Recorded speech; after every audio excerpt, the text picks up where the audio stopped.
cannibalism, necrophilia, bathing in virgin blood, eyeball eating, death, backstabbing, and sexual harassment. This only describes one of Nicolas Winding Refn's movies, The Neon Demon. Available on Disney+.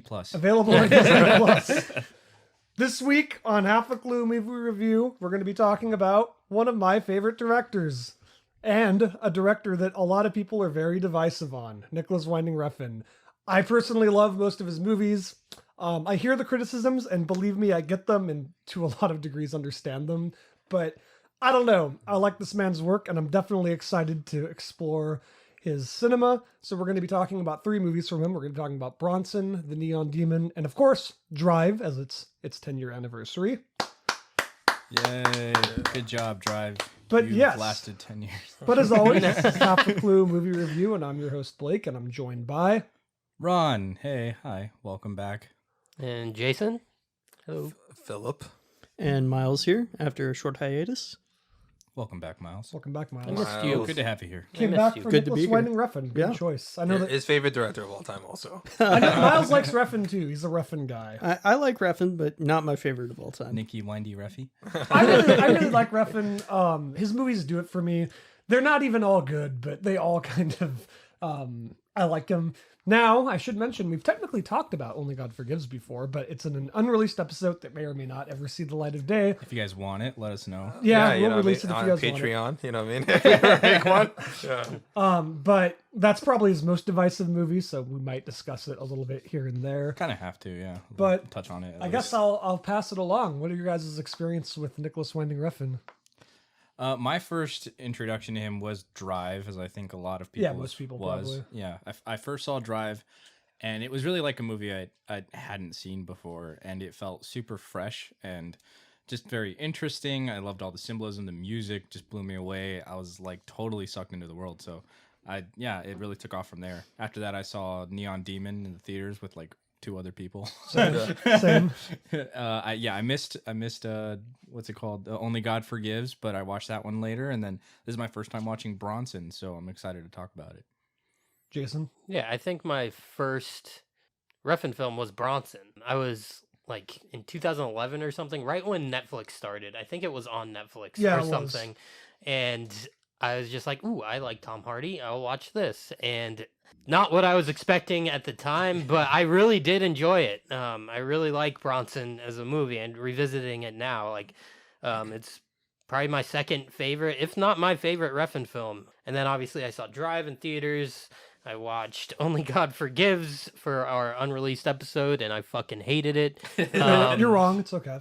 And The Neon Demon I watched for this episode, and yeah, I don't hate it as much as Only God Forgives, I'll say that. As for me, I think it's kind of tricky. I don't know which one's first. Because my uncle, what's it called? He's really big into European films and stuff like that. So he had the Pusher trilogy, like on like bootleg like VHS or some shit. We have to have your uncle on the episode sometime. Yeah, he's a dentist. He'll explain your psyche. He's also the guy who showed me Old Boy. What's Weren't it you called? like 6? Yeah, I And know. The Sopranos, just Yeah. like young little Philip. It was great. That's how improved all my. So yeah, it was either the Pusher trilogy or Bronson were my first exposure. But I still at this point where like I saw his name, obviously Nicolas Winding Refn, but I didn't like it. Didn't like hit my films like I was like, oh, this is the director, right? It wasn't until I think either Valhalla Rising or Drive where I was like, oh, okay, this is like The Go to same War for, guy. and I was like excited to watch all his shit. And then even Only God Forgives, I remember I think I watched that, or no, I didn't watch that in theaters, but oh no, I think I did. Yeah, I watched that in theaters, and I was like, whoa, huh. Sadly, Huh. I did not get to see Only God Forgives in theaters. It had a very limited release, but I've seen that movie like 30 times for some reason. Yeah. And then the Neon Demon also I watched in theaters. With I saw like, that in 2 other theaters. people, and that one was like they really screwed the pooch on that release for Amazon. Like for release, I think because like the streaming service was like Amazon released it on Amazon Prime really close, or the marketing was like pretty abysmal for that film. Yeah, really weird that they like released it on Amazon at the same time. Like you, or like, close by or something like that. Yeah, It might have been day and date. it It's was a hard like, movie to market, though. Like, I don't know how the fuck you're gonna get people to go see the Neon Demon unless they're a fan. Yeah, Well, it's like if you of like Refn. Drive, check this out. If you didn't like God Forgives, still check this out. Yeah. I What- tried that with Only God Forgives, though. If you've seen the trailer for Only God Forgives, it's The got director a lot of Drive. yeah, and it's got a Yeah. lot of Drive vibes. and that in one it. still like got more buzz and money than Neon Demon. Because like, what could have happened is like like a lot of these type of films, like you put it on the film festival circuit, it builds buzz, limited release, and like the artsy fartsy theaters, and then you do wide for like 2 weekends and it's out. And you Yeah. try to get as much money as possible. They didn't do that. But it's fine. Amazon's like Jeff Bezos, the richest man in the world. Yeah, so he's fine. He's fine. Let's take a loss on this. God bless you, Jeff Bezos. So my experience with Nicolas Winding Refn came down to around 2015 or maybe 2014, I believe. Blake actually showed me Bronson. That was the first Nicolas Winding Refn movie that I watched. And then later when Neon Demon came out, I watched that. And then after that, I watched Only God Forgives. And it wasn't actually until this last week that I watched Drive. So Oh, wow. that's the most, my least watch of his movies, and also the one that I waited the longest to watch. But yeah, That one I'm really surprised by because Drive was like hoard around everywhere. Yeah, when Yeah, it came Drive is out. huge. everyone was talking about Drive when it came out, and Yeah. I think for good reason. Yeah, It's and that's just his great. most commercially successful film, right? It's Like, definitely- Yeah, $5 yeah. million. It's his most commercial film. Yeah. and that's like saying like a lot considering his other films. I don't know why. I just never got around to watching it. But It's really good. yeah, it turned out to be a good movie. I was sufficiently surprised. Yeah. All right, you guys want to get in Bronson here? All right, so Bronson is a film that chronicles the extravagant and hyper-violent escapades of Charles Bronson, also known as Michael Gordon Peterson, both inside and outside of the prison. And that's pretty much the film. Like, Yeah, I remember when I first heard about it, I thought it was about like the actual Charles Charles Bronson, Bronson. I know. I was like, wait, what? I was like, he was a prisoner and a fighter. I was like, what the fuck? But no, it's not. Not at all. He just took the name because he wanted to sound tougher, and like they explained in the movie, he wanted to be a fighter and he needs like a strong name. And it's like, yeah, Bronson, that's a good name. yeah, I remember the like I knew his like face and his mustache. Like that was like pretty recognizable, the bald face, mustache, and big physique and stuff like that, and like the trades. But yeah, I wasn't too familiar with his whole life story and stuff like that. And this film, in terms of biopic, it's like probably one of my favorite biopics ever. Oh yeah, for Yeah. sure. Yeah, I it's wouldn't just so really- much fun. Yeah. Yeah. And it doesn't have that like boring biopic formula that a lot of them get. Yeah. Like this throws that entire formula just out the fucking window and goes, here's a movie about a guy that exists. Yeah, it's But just the thing is, though, if they've actually talked with the guy who this is based on, and he says, yeah, this is nothing like my life. This is, so it's really one of those based on a true story But it's taken to its extreme. Fucking nothing is like exacto. yeah. No, but I mean, this his is life like- is fucking nuts Crazy. though. Yeah. Like he Even- once led a prison riot naked with a spear that he made out of a broomstick and a glass bottle. Yeah, the it's even dude's a crazier fucking in real maniac. life. Yeah. Absolutely. I think that they more than anything else they captured his like essence of like the Yeah. kind of guy that he is, his insanity, because to be known as the most violent criminal in like a country's history, especially a country as old as Britain, Especially when you've never killed Yeah, someone. never- yeah, yeah. like that says a lot. They have Jack the Ripper, right? Like Yeah. like they've got Some some modern. Yeah. And I think my favorite biopics are the ones the film, both in the filmmaking and the narrative and the structure, resembles the personality and the essence of the main character. Yeah, absolutely. And The this way one nails that. Yeah, the way it's presented, it starts off with him like it's basically like half stage play, right? Like Yeah. vaudevillian theater and stuff. That's one of Yeah. my favorite aspects of the movie too, is that he's Absolutely. like telling it in his head, I guess. Yeah. It's a really interesting, like narcissistic way to tell this story. Yeah, and it kicks it off. He's just like, I always wanted to be famous. I always wanted to do something like this. Kind of like reminds me of Goodfellas, I always Yeah. wanted to be a gangster, right? And it just jumps right in. He's like, I was a pretty normal kid. My parents are cool. He's like, but I just liked fighting, and they just show him as a little psycho kid just beating the shit out of his teacher and like fighting people and throwing stuff around. And it's just like, yeah, like we all kind of knew a kid something like that, you know. And this is like the worst case scenario what he grows up to be. And I love how like his narration of voiceover like deliberately contradicts with like with what's happening. Yeah. It's like Yeah. I just had like a normal childhood like any other person, but yeah, he's beating the fuck out of his teacher and throwing the chairs. It's like I wasn't And he bad. says, I was think he bad, but I says wasn't that, bad, he says I was bad, but I wasn't that bad or something. Yeah. Or bad. But what I liked was that his parents always just like showed him love, Yeah. you know, Yeah. regardless of what he was doing. And he says that. I like his like my parents are fine. They're not to blame here. yeah, Yeah. It's like they were too supportive. You could definitely argue that they were like they just kind of let him go along with everything. I like the scene where like the cops take him home or like the people come up and like, we need to talk to you about your son. They just like slam the door. In his face. yeah, Michael. Michael. Don't worry, you'll be out in 4. Yeah. But the way that they use the stage play aspect of it, like where he's putting on this like one man show, Yeah. like his whole life was probably just how he saw himself as Yeah. like this performer. You right? saw the inner psyche, and that was like perfect visualization of inner psyche, which I think Yeah. is great. I like him just being in front of the audience. I like how they kept cutting to the audience, seeing the reactions, and they're just There's like, like no reaction at all. stone face, and then whoa, wild applause for like insane moments in the movie, and then just being again super quiet again, really reflecting his personality, where he just has these like spikes of violence and emotion and anger and everything, and just goes all over the place, and then he just cuts right back down. Yep. And he's so unpredictable and really terrifying.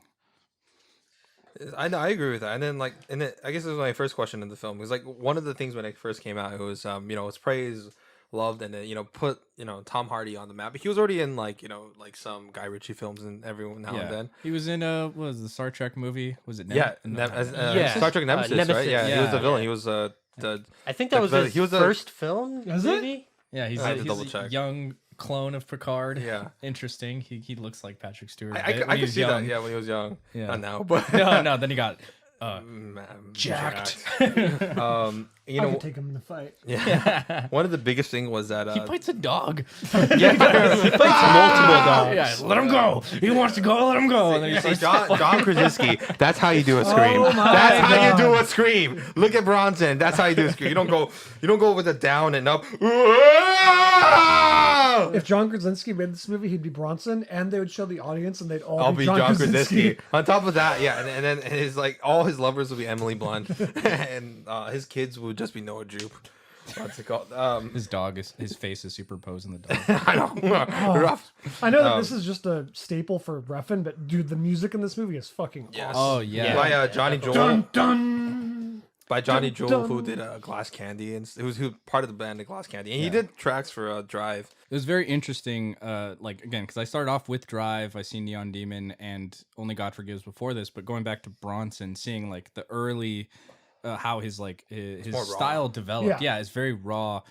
All those like visual motifs that he kind of has carried on with, they're like all just kind of there, but not nearly as prevalent. The whole movie yet. isn't fucking neon red. Yeah. But there's like a lot of color. Yeah, though. there is. Yeah, there's Yeah. a lot. I think the reason why I like this film more than like his later films is like the amount of energy in this film. It's Have you guys just ever seen, so fast and It's his Chungking Express. yeah, Yeah. there's Oh, yeah. like Yeah. there's just Tom Hardy fucking kills it, and like you could tell that they really like played with the character and had fun with it. Yeah. Which is not something that happens in his later films at all. I don't know. What's it called? Oh yeah, Ryan Gosling's so much fun in Only God Forgives. I think he is, but we'll get to it. And okay, so like back to the thing, the big controversy was the violence, right? Like the amount of violence at the time, which even now till this day is pretty violent. Yeah, it's Yeah. shocking, and he's definitely known for that later Yes. as he, Oh, yeah. as Yeah. he gets more It comfortable. gets worse. with it. Every movie, it gets worse. Yeah, And this then- one looks like child play compared to his other Yeah. ones. And some people were like, a lot of art critics or film critics were kind of like saying this film toes the line very much between like how much are we, what's it called? This is highlighting and almost not. I don't think it's praising. I think they're wrong in this part, but praising or raising the profile of someone like Charles Bronson, who was very violent, and also, or how much is exploiting his life, or is how much is just like an art piece. So like it rides that line between exploitation and art piece. So what do you guys think? Do you guys think this is a genuine art piece or I like do. an exploitation Yeah, of his I don't life think or it's- both? I don't think it's an it's exploitation. glorifying anything. No, not at all. Yeah. Um, Oh, no, especially- that's not what exploitation means. It just means Yeah, as in- no, Yeah, no, but no, you- I don't you- think they're taking- exploiting him. Apparently, his mom saw the film before he did, like the actual Charles Bronson, and he said he wouldn't see it unless his mom liked it. And I guess his mom And loved it. mom So, loved it, yeah. so like I don't know if it gets the approval from his mom. I don't think you could say it's exploiting him at all. Yeah, I think He it. probably fucking loves that there's a movie made. Yeah. about it. Yeah, Oh, yeah. I'm sure he does. But I do think that like the idea exploitation or like the feeling exploitation is definitely like prevalent in this film. Like in terms of at least how Charles Bronson likes to exploit his own image Yeah. and to gain publicity and stuff. yeah, Yeah. I think it does a great job of like portraying his life and his psyche and everything, but more now it's just like how tragic everything is, like leading up to this. Like he doesn't know how to survive or really think or live outside of like prison, right? Yeah. That's Yeah. this is the only thing he knows. He spent 34 years in prison. yeah. And One like of to this day. the most Yeah. reoccurring things is that people constantly ask him, "What do you want? Like, what Yeah. do you want out of life?" And he never answers it. No, yeah.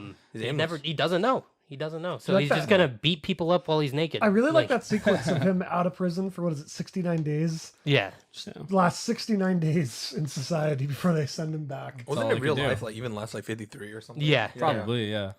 And I love that. Like, if we're gonna go into the visuals about this, like, I love how much they use like the imagery is used to like the fullest of like showing him always behind bars or always just feeling very confined. Yes. Mm-hmm. He looks like an animal in a cage, like like that great shot where he's just circling and, Yeah. and Yeah. That's solitary. like the second best shot of the whole movie. And like even when he's outside of prison, there's so many vertical lines everywhere, like Yeah. from the wallpaper to like where he's just walking around, like The inside bricks. of a house. Yeah, the bricks, everything.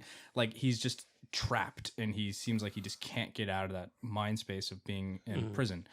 And yeah, There's it's- rarely any exterior shots too. Almost everything's Yeah. interior. yeah, and even when they are exterior, again using those vertical lines, it still feels confined, and Yeah. like he's just always wants to just break out of it, but he doesn't know how. Mm-hmm. Or it's not even He exactly doesn't he know how, wants to like, break out of he it. kinda he likes loves being it. in He prison. rivals in it. Yeah. It's just where he thrives. His biggest And- challenge is he gets put into a psych ward at one point, Yeah. that's awesome. But which I is the love, best segment of the movie, in my opinion. oh yeah, I love when he's like out of prison, and anytime he's in like a social interaction, he really does look uncomfortable. Yeah. Like when he goes and meets his uncle, and he's sitting on the couch drinking Uncle that Jack. drink with the umbrellas, and he's just like he can't even muster words. He's just like, This is very strong. so I think that's Yeah. actually a staple for main characters in Nicolas Winding Refn movies. Is that they literally are the most awkward people ever. when it comes- Completely Yeah. socially inept. yeah. Yeah. I mean, if you look at Drive, if you look at Only God Forgives, even Neon I Demon. could argue against Drive though, but Yeah, I mean, he's pretty awkward. to a certain extent, yeah. Yeah, But- not that this- We'll get to not that. this we'll is get to Drive. Yeah. I'll Yeah. explain it. Yeah, I do love that scene though. He has like that ridiculous drink, and like he's like kind of struggling to even drink it because Yeah. it's like these fucking He's umbrellas. and shit. eyeballing it. Yeah, they gave him like the most like complicated drink. Decorated There's like drink. there's like 2 wedges and like 2 little umbrellas. He It's just just like drinks it very strong. Thank you. Yeah. Ladies and men Men in dressed ladies' in attire. ladies' Yeah. attire. Yeah. Yeah, that's a great scene. I like all the stuff of him just out of prison, just like Yeah, and oh, it's so sad when he's like trying to talk Yeah. to that girl, and she's like, "I'm getting married to," I forgot what the guy's name is, Bruce. No, and Brian. Brian. And then It's like you're gonna Brian kill knows her? Brian. You're gonna get Brian killed right now. But I Brian's just about like She was to how, talking to die, Allison. man. Allison was. but I just like how he's like, "I'm getting married to Brian." He's like, "Oh, okay." It's very sad, actually. Yeah. Yeah. Yeah. Hey, just She how takes the he- ring, by the way. What a Yeah, bitch. she- I know, she is a bitch. All right, let's even before we get to that, let's talk about his 7-year prison sentence, which was I think it was glorious. That whole montage. Oh Yeah, yeah. yeah, it's like from what's called like Armley, Wakefield, Parkhurst, Walton, Broadmoor, like so much wrapped in. Yeah. And then he's and it shows like a montage of like difficulties to acclimate to the prison culture, but yeah, also thriving in it, calling it a hotel room, Yeah. fighting with the guards, and then calling them the C word, bunt. And I like how most of those shots are all shot from inside the cell. Exactly, never So from again, outside. keeping it very tight and very confined. And then like when he is seen from outside, it's always again super small. Like he's stuck inside a little space, and he's just like and he can't move. And it's but like it's like, oh, I liked this prison a lot. This one had great food. This one was awesome. And it's like they look all reviewing exactly prisons. like They're fucking the same prison cell. And that was his perspective. And then and also like oh gosh, what was it? The different like you know, the picture frames, like especially the one that stuff, it made me laugh so hard, where it's him smiling and his mustache and the camera and the camera's shaking. You know what I mean? It's like you know what I'm talking about, right? Yeah. Which one? It's like he's kind of like smiling like this, and then it's like just a still frame, and then like the camera's like shaking like this. Oh, I think so. Yeah. Yeah, do you know what I'm talking about? Yeah. The laughing maniacal, that made me laugh so much. I was like, what the fuck? And then and next thing you know, like it cuts to him with the vaudevillian, and his hands are covering his face, and he takes it out, and he's fully in a clown makeup. Yeah. Yeah. Which I loved that too, how they showed him again when he's performing and he's up there, and it's like you never know what he's gonna do because he has the makeup on. He looks like a clown 1 second, and then like once he eventually goes to the psych ward and everything, He's like two different people. yes, when he's acting out the both scenes of like him talking to the what is it, the nurse or something, or the Right, right. person- Counselor the or counselor, something. yeah, and he's just whipping back and forth and like switching in and out of character so well, but it still feels like Bronson is doing Yeah. both those characters. I was gonna say also I really like the clown segment where he's like 7 years and then he's like crying, then it cuts and he's like, "Did you really think I cried?" But seriously, 7 years is a long time. Yeah. Then he starts A laughing long again, and we're fucking like, time. did he cry? And he just doesn't want us to know. Like, you know what I mean? It's kind of hard. Yeah, and the psychiatric hospital. That's That's the best segment of the movie. That was funny. Like, you know, I mean, like, you know, after he gets drugged up, and you know, like when the pedophile talks about like how like you and I are the same, like, and obviously he does not agree with it. He Yeah. can't say Yeah. anything. Like, oh, it's not that comes from it, dude. Tom Hardy, so much dedication to the role. I give him so Fucking much props. kills it. This Yeah. This is probably my favorite Tom was- Hardy yes. performance. Yeah, I was What gonna about say the same thing. what yeah. about Dunkirk? Oh yeah, yeah. He was so good Take- in Dunkirk. Takes He him an was hour good. to An hour land to that land the fucking plane. plane. I mean, he's great in everything. but landing I this think plane. this one gives him so Landing much this room to plane. play and just Yeah. like, just full like show off his full acting chops. Yeah, I wonder what happened with Venom then. I just kidding. Oh, what's it called? It's yeah, it's like, and I like that. I like the dedication, and then you know, eventually when he not sober stuff, like they stop giving him as much drugs, and you know, he pretends to be normal. Yeah, I love the dance party. Yeah, it's that song, which I guess we'll get into like later when I ask this question. It was like "It's a Sin" by Pet Shop Boys. I love Pet Shop Boys, and Yeah. it's a one take. It's just one take of him, and they don't cut away. It shows him slowly walking, then waving off, and then he goes back to the party. Oh gosh, the dedication! Like it's all this stuff that you know, film studios tell you not to do. Like every 5 seconds needs to be a different shot. He's like, well, no, I want to have like 35 seconds of him just walking back and forth. That's also a very Refn thing. I've noticed that in all of his films. His shots is are that- just really long. very sometimes. drawn out. Even if Yeah. it's one line of dialogue, Yeah. it'll take a minute for them to get it out. Yeah. Yeah. He'll stare silently off camera If for you're not 20 wait, wait, wait. seconds. If you're not doing it this weekend,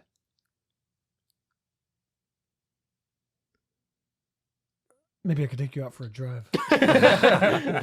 Classic Refn. Yeah. Yeah, he has like, and we'll talk about it in Drive, but he likes to breathe over the neck of his editors for every single thing they do, for every single second. I believe that. I'm surprised that he doesn't edit them films himself, honestly. It's probably because he can't see mid-range colors. Which actually, we'll Yeah. talk about that. Oh, Like, yeah. what color is that? Tell me. What's it called? So he doesn't see mid-range colors, so that's why his films are super contrasty. Like as with this film or every film he has, you know, the reds, the greens, the blues. So then the psychiatric segment ends with him strangling the pedophile, yeah. trying to kill him, and fails. And with the great sequence where he was talking Back both and as the counselor lady and as himself. And then we move on to his life as a free man. Yeah, that's what gets him out of prison is trying to murder someone.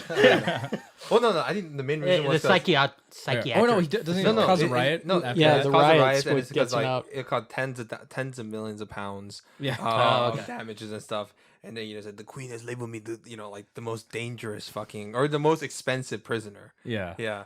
And then he said, "I'm a little offended, but okay, whatever." And then we'll go. And then he has that sequence too. It was like the operatic music, and when we get into music, the opera and synth, and he was like, it's his back, and he's miming the words, and he's like almost as if he's the conductor of this chaos, and he has like a projector of all the things that happened. dude, It's great. I love this film. Yeah, then- and Freeman meets Uncle Jack, meets his old prison mate, and Allison, his lover. I love the line when he's on the bus or the train. She's like, well, like, where are you headed? And he's like, oh, it's like, what are you gonna do? He's like, I'm gonna kill the queen. She's like, headed to London then. He's like, No, he said no. He was like whatever town it was think it was like, where is Luden? that? Yeah, Luden. Yeah, Yeah, Luden. Luden was like the way to go. And he becomes a career as a bare knuckled boxer, which I guess like the first time he did it, he only got like 20 quids. Yeah, Yeah, 20. 20. Oh, it's like, what the fuck I is wanted this? to bring this up. He says, "Are you having a laugh?" What did we just watch that had that exact line in it? Anything British? Yeah. Anything British? Dude, I Anything feel British like has We that. just Jason, not too long ago, we watched something where that was a line. Are you having a laugh? I would Like say, every British. yeah, film. like King That's Arthur a- probably. Anything Oh with- yeah, probably King King Arthur. Arthur had that. Yes, King Arthur, Legend of the Sword. When does that happen in the movie? I don't know. They I never think started it was mocking during. each other. That's when Charlie he was Hunnam's telling character. the story. Yeah. What's it called? Charlie Hunnam character was like he says that multiple times throughout the Yeah. thing. Are Probably, you having a yeah. laugh? Yeah, it's in King Arthur. Okay. 'cause Anyway, that's- so he starts bare Trains knuckle running. boxing, and he's just beating the crap out of people, Yeah, getting he's the like, crap when beat out of him, but he doesn't when he's care. like, I don't get enough money, he fights two people at once. If he doesn't get enough from that, he Fights fights a fucking dog. Yeah. Two dogs. Yeah. Let him go. Let him go. and plot wise, it's like pretty simple. Like, and after that, he just goes back to prison. Like, oh, Yeah. you know, we Allison. Yeah. So like, I love that scene, by the He way. abandons his kids, by the way. I thought like at some point his ex-wife or wife and his kid would come back at some point, but no, they're just gone. No, they're just gone. He's after that. gone. They're not interested anymore, or he's not interested anymore. Yeah, because in that one, right, he like stole money from the post office or something, right? yeah no before that, like how he met his first ex-wife, where they were working together at like a butcher shop, right? Oh yeah. Yeah. And he stole money, gave her a kiss, and then that got her pregnant. Because that's how powerful his kisses are. His kiss impregnates you. So potent as a man. Yeah, and yeah, he goes. Allison. He's like, I love you, Allison. And Allison's like, oh, I have a boyfriend. So what he does, he goes robs a jewelry store. It was like, you stop. It's like don't call the cops for 10 minutes. 15 minutes. 15, yeah. Like 15. Wait, 15 minutes. And I love at first like he maybe wasn't gonna Happy rob. Christmas. And he was saying like, oh, could I have this? He's like, this is 1,000 quids. So okay. And then he proceeds to break it. And it goes to great production design too, because you can see on the wall there's like all these different clocks, Yes. all these different times where it's like time doesn't exactly matter to him. And like when you spend all your time in prison, they like it's a big thing where like when people become institutionalized, it's your life and your entire like world is just prison. So you're kind of put into a time capsule. You Yeah. lose track of everything. You come out, you're just like whoever you were. You go in 1974, you're still there pretty much, which is really sad for a lot of prisoners. Maybe not this guy, but you know. And he got arrested because of that. Even though Allison, as Blake mentioned before, was just like, I'm getting married to Brian. And then it's just like, oh, okay. And he goes back to prison, and immediately when he goes back to prison, he has a thing with the librarian and Yeah. body Yeah. armor, the petroleum jelly, which I loved. Is that Rob? Is it on my ass? Not in my ass, on my ass. Faster. Okay, no, enough. Under there, not there. And then he says the C word, bunt. Yeah. And then he starts fighting all the guards again, and he's all greased up. At first, it took me a second to realize like, what is he doing? And I was like, oh, that makes Yeah. harder sense. for them to it's, grab and stuff. yeah. Doesn't Gotta work put on that my well, body though. armor. No, Yeah. I feel like they instantly grab him anyways. yeah, when Yeah. there's like 6 dudes coming at you in your confined space, Yeah. all the grease in the world can't help you. I know. I love too, like, even when they first announced it, like, he waited for a bit too. He just sat Yeah. as like, like looking at the librarian as if very casual. It's just another thing, but he's shitting his pants, the librarian. Yeah, And then after that, you kind of get into his artistic sequence where he's getting introduced to an art instructor, and explores his inner creative side. yeah. You have Which the is also very true. Yeah. He's a really well-renowned poet in real Yeah. life. Yeah, he like is. he's won tons of awards And for he his has poetry like and biographies, novel. Dude, yeah. he's That's like great. workout prolific. books. Like Yeah. he does it all, man. Workout stuff Dude, makes sense. he yeah. would make so much money if the money actually goes to him. If he goes to prison.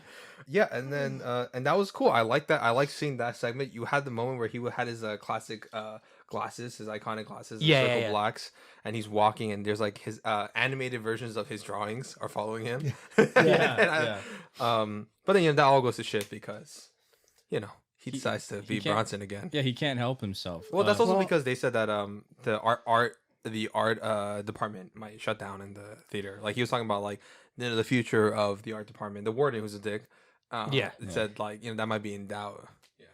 So actually, I saw it a very different way. I saw it as he decides to turn back to being Bronson because he starts feeling afraid. Because once he starts getting this encouragement from his art instructor, like, oh yeah, we're gonna get you out of here. You know, we're gonna make you famous. You're gonna be big. You're gonna be free from this prison. And he starts feeling afraid of how am I going to function outside of this confined environment. Yeah. And That might he be basically Yeah, that snaps yeah. because he doesn't want to be outside. And- And that's why he has that famous line of, making the art instructor basically up as the version of himself that doesn't deserve to be. Yeah, in there. that's a piece of me. And Yeah. I That's think what he says the line that I think ultimately triggers him. He's like, "You'll get everything you ever wanted," and he's just like, "How the fuck do you? I don't know what I want. Yeah, like Full he just fucking point. he does not know what he wants. Yes. Mhm. And prefers to just be in this little combined area. Yeah. It's pretty much defined for him, the space, the living style. To have It's kind of this- sad. Most of this movie is him just fucking up every opportunity he ever has over and redemption. over and Purposely. over again. I mean, yeah, it purposely. shows that like I think that's why it really shows the mind of someone who's been institutionalized, up to like 11, but like I think it shows that kind of person who once you spend like the vast majority of your life behind bars, you can't really reacclimate to society. Although they try to like, have him sewing at a certain point. They're like, oh, so this you can get a job when you get out, and he just like immediately starts fighting people. Yeah. He's like, no, what? I say, fuck off. yeah, he's Yeah. like, why the fuck would I want that? Did like that. Yeah. And then, he has an incident with the art teacher.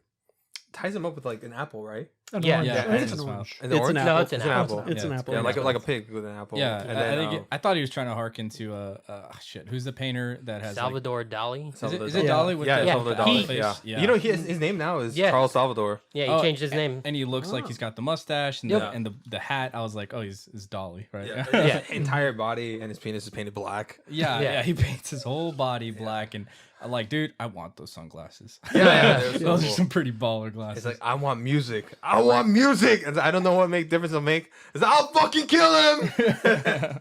And then, and yeah, just like, and after he's done with all his art segment, he's like, oh, you guys can come in now. And he fights them all. And it Yeah. ends with, that like, and that, probably one of my favorite shots in the film. Where Yeah, like, it's my favorite shot of the film for sure. yeah, he's like in the, like very, very The confined. most confined thing Beat to ever. shit.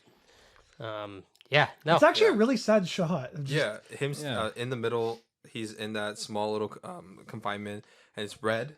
And there's like two little like Orange, I bar think. windows. I think it was a red orange, no? well, yeah, like a burnt orange, probably. Yeah. Yeah, and then and then like he's all breathing and bloodied up. His Yeah. chin's like, the skin on his chin's like falling off. Yeah. It's Yeah. gross. He's just pressing his face up against like the kind of bars, whatever, like Yeah. hard fencing. He's like, And like the choking guards his just blood. shut the door. Yeah, and, and, I'm like, there's a sign in the back that says "free exit," and then they Yeah. close the doors. Yeah, he just that's- threw his whole life away. yeah, those are good last shots. Yeah. People, Mhm. please, Absolutely, yeah. please, directors. That's how you do a last shot. You don't Better do than a last it- shot It's or not as good as John Krasinski's end to A Quiet Place. just like, oh my gosh, it's like On what? air. on air. Or even like, as much as I enjoy Shang-Chi, it was like ends with Wong with like Hotel California, or just like oh my gosh, the last shots. Last shots are important, people. Yeah, I So- really enjoy this film. My favorite shot of the film was actually while the art instructor was tied up. No, I'm serious I know. because That's a good there's one. a scene where he is all covered in black paint and he's got a big mask of himself that he's holding. Yeah. Yeah, and he's walking through and he's still wearing the glasses and still wearing the hat, and you see him basically coming out of the darkness carrying this mask, and then as he starts to remove the glasses and the hat, the part of himself that is artistic, the part that shouldn't be there, and put it onto this other man, Yeah, that slowly becomes him, and he shifts back to being Bronson again instead of being the artist. yeah, Mhm. that's a good take. I like that. Well, wait. So in terms of shots, what are other shots that you guys liked? That's definitely my favorite one. Is the last one of him in the cage. But also, I like when he first goes to prison, just that shot of him circling around and around. Yeah. Yeah, That's like fuck. I don't know. That's kind of what that originally got me super into the movie. Yeah, I I saw think that's my favorite shot Yeah. as well. And then they do it again, except the camera doesn't follow him. Yeah. He's just going around the camera, and it's stationary. It's good. Yeah. I'm gonna cheat a bit. I'm gonna say pretty much every shot where he's on the stage. Yeah, that's yeah. Like one. they're so well done. I mean, it's singular lighting, but they use it so well, and him just being there, and they use it really good. His little head turn when he goes like this. Yeah, I he's got love the see his wide range of emotion, and it's fantastic. Dude, it's a travesty that he didn't get nominated for Oh yeah, like, Yeah, Con absolutely. or Best Yeah. Actor for Academy Award. Just His because best fucking performance. Yeah. Like, and don't get me wrong, his one for Revenant, deserved. Stuff yeah, like he was that. great in The Revenant. But Even though I couldn't a understand, fucking yeah. word he said in that movie. Yeah. But like That's the character. You Yeah. probably couldn't understand a lot of people back then. like, Why? because especially if they were out woodsmen like Yeah, that, they don't like, talk it was at all. probably hard. Oh, yeah. The squirrel is God. He was also great in Lawless. Yeah, he was great in Laws. I've never seen that. And his good. that was Shia LaBeouf and stuff like that. And Jessica Yeah. Chastain, yeah, he was great there. I mean, His- he's great in everything. Really. Oh, he's you a know good what? actor. No, actually, this is like probably tied for me. His favorite performance is Locke. The one Oh, where I he- haven't seen Locke. Oh. Locke is seen Locke fantastic either. with Stephen Knight. We talked about it before. I tried to get you watching. You're like, nah. But it's just him in a car and that's it, just driving. Oh, that's cool. interesting. Yeah, and he's just talking. I like to somebody movies on like the that. phone. Have you seen Cosmopolis? No, Yes, I you think made- I'm awful, but I yes. want to see it. You recommended that to me. Yeah, it's years David ago. Cronenberg, Yeah. right? I remember Yeah, that. yeah. Was Rob Pattinson the main? Yeah. Yep. Yeah, I remember that. Yep. That was the first movie I saw of him after Twilight, and I was like, okay, he can be good. The movie's weird. If you hate it, I will understand. Yeah, But Cronenberg gets weird. We should do an episode on one day. All right. So another big thing that came on the film when it came out was that especially its take on masculinity and what's it called, and there's a lot of phallic imagery in it, Mhm. with either with the sawed-off shotgun and he's putting it literally at his dick as his extension of his dick, Or and he's, literal running giant it. cocks Or throughout the little whole dra- movie. his penis, his Tom Hardy's penis. It's Was that actually his giant. penis in the movie? I'm pretty sure. Yeah, that was his penis. Because I know that, like, famously in Antichrist, that's not Willem Dafoe's real penis. because apparently it was too. Yeah, that's big. what everyone says. Apparently it's too big. Lars von Trier thought it'd be distracting. No, that's really like why they say that in Antichrist. Why you don't see Willem Dafoe's cock. That's so weird. Why? But yeah, I know So- you see a lot of Tom Hardy Hardy's dick in this penis. movie, Yeah. so that's I'd call that a plus. So what do you think was the purpose of all the phallic imagery and the inclusion of male nudity in the film? Refn has went on record saying that this film is his take on is almost his criticism on masculinity, and also it's a very he calls it his most feminine film. I would Yeah, disagree with that. and then, but- so he's and what do you think he's questioning about masculinity and femininity? I mean, I feel like Bronson character is like the poster child of toxic masculinity. He's Yeah. the guy Yeah. who just, say what you will. I know that can sometimes be a like a button word or like a trigger word or whatever, but like it fits here. yeah, absolutely. He's a dude that just has no way of he has no emotional knowledge. He doesn't know how to Express himself. yeah, at all. He just all he knows is how to express himself through violence and anger, and he feels like And the that's, consequences that come from that. yeah, and he doesn't know how to process anything. He just expresses it that way, and that's it. And it's a classic case of someone having the idea of what a man is supposed to be or what you're supposed to do, and going after it in just all the worst ways possible. And yeah, And I love the shot or the scene where he's going around with tea, Yeah. and he gives tea to the guard, and then his friend, Super Hans. yeah, he shows up and he's like, "You look like you'd be good in a fight," and immediately he poses. Do you recognize know? him from with his fists. Peep Show? That's Super Hands. Oh, okay, Yeah. okay. So I would also say that if you look at pretty much all the other male characters in this movie, they're all to some extent effeminate, some Mhm. more than others. Like the Uncle Jack, Uncle Jack, the other, the German guy, yeah, Super Hans, yeah, Super Hans, and even the art guy, very effeminate. yeah, Most the of warden or the governor, as they call them. Yes. So, and if you're looking at it as him retelling this story in that Bonneville style-esque on-stage performance, that's how he sees everybody else. He sees himself as being this ultra-masculine person and all other men as being basically effeminate, people. That's a good take. I didn't Yeah. think of that. I see that. Yeah. Yeah, exactly. And the song that they played in the sequence where he's drugged up, that long take where he goes back and forth. It's called it's That's a Sin. great shot as well. That's one of my favorites. Yeah, that was fantastic. It's a Sin by Pet Shop Boys, and that's generally considered like their gay anthem. Yeah. Okay. Yeah. Yeah. He doesn't understand, like, even when he's with women, he doesn't understand how to like really act around women. You see how awkward he is around all the female characters. Like he doesn't get that the woman is using him at a certain point, or was her name Allison? Yeah. Like she just has no interest in him when he actually shows any form of vulnerability, which really sucks. Yeah. It's interesting. He has Yeah. more physical contact with men throughout the films than Yeah. females. Yeah, I think that's absolutely. a purpose, you know. Yeah, yeah. Yeah. So, Another thing I liked about his character was how childlike he was. I love when he's out of prison and he's talking to his mom. He's like, "Where's all my stuff? Yeah. Like, Yeah. where's Well, my okay. bed?" And she's like, "The bed from when you were a kid." He's like, "Yeah, I want that." Like, Yeah. On that note, I'll try to make this really quick. A lot of people have called this like the closest thing we'll get to a modern day Clockwork Orange. That I think people have said that. I don't necessarily agree with it, but that scene is kind of similar to a scene in Clockwork Orange when he comes back and like everything's different in his like home life. yeah. And like they give his room to like some fucking weirdo in a Clockwork Orange. Yeah, I could definitely see that. There's a lot of parallels. There's parallels. I think they're going for completely different things, but yeah, there's Yeah. certainly parallels. And I don't know, I just wanted to mention that. I agree with that.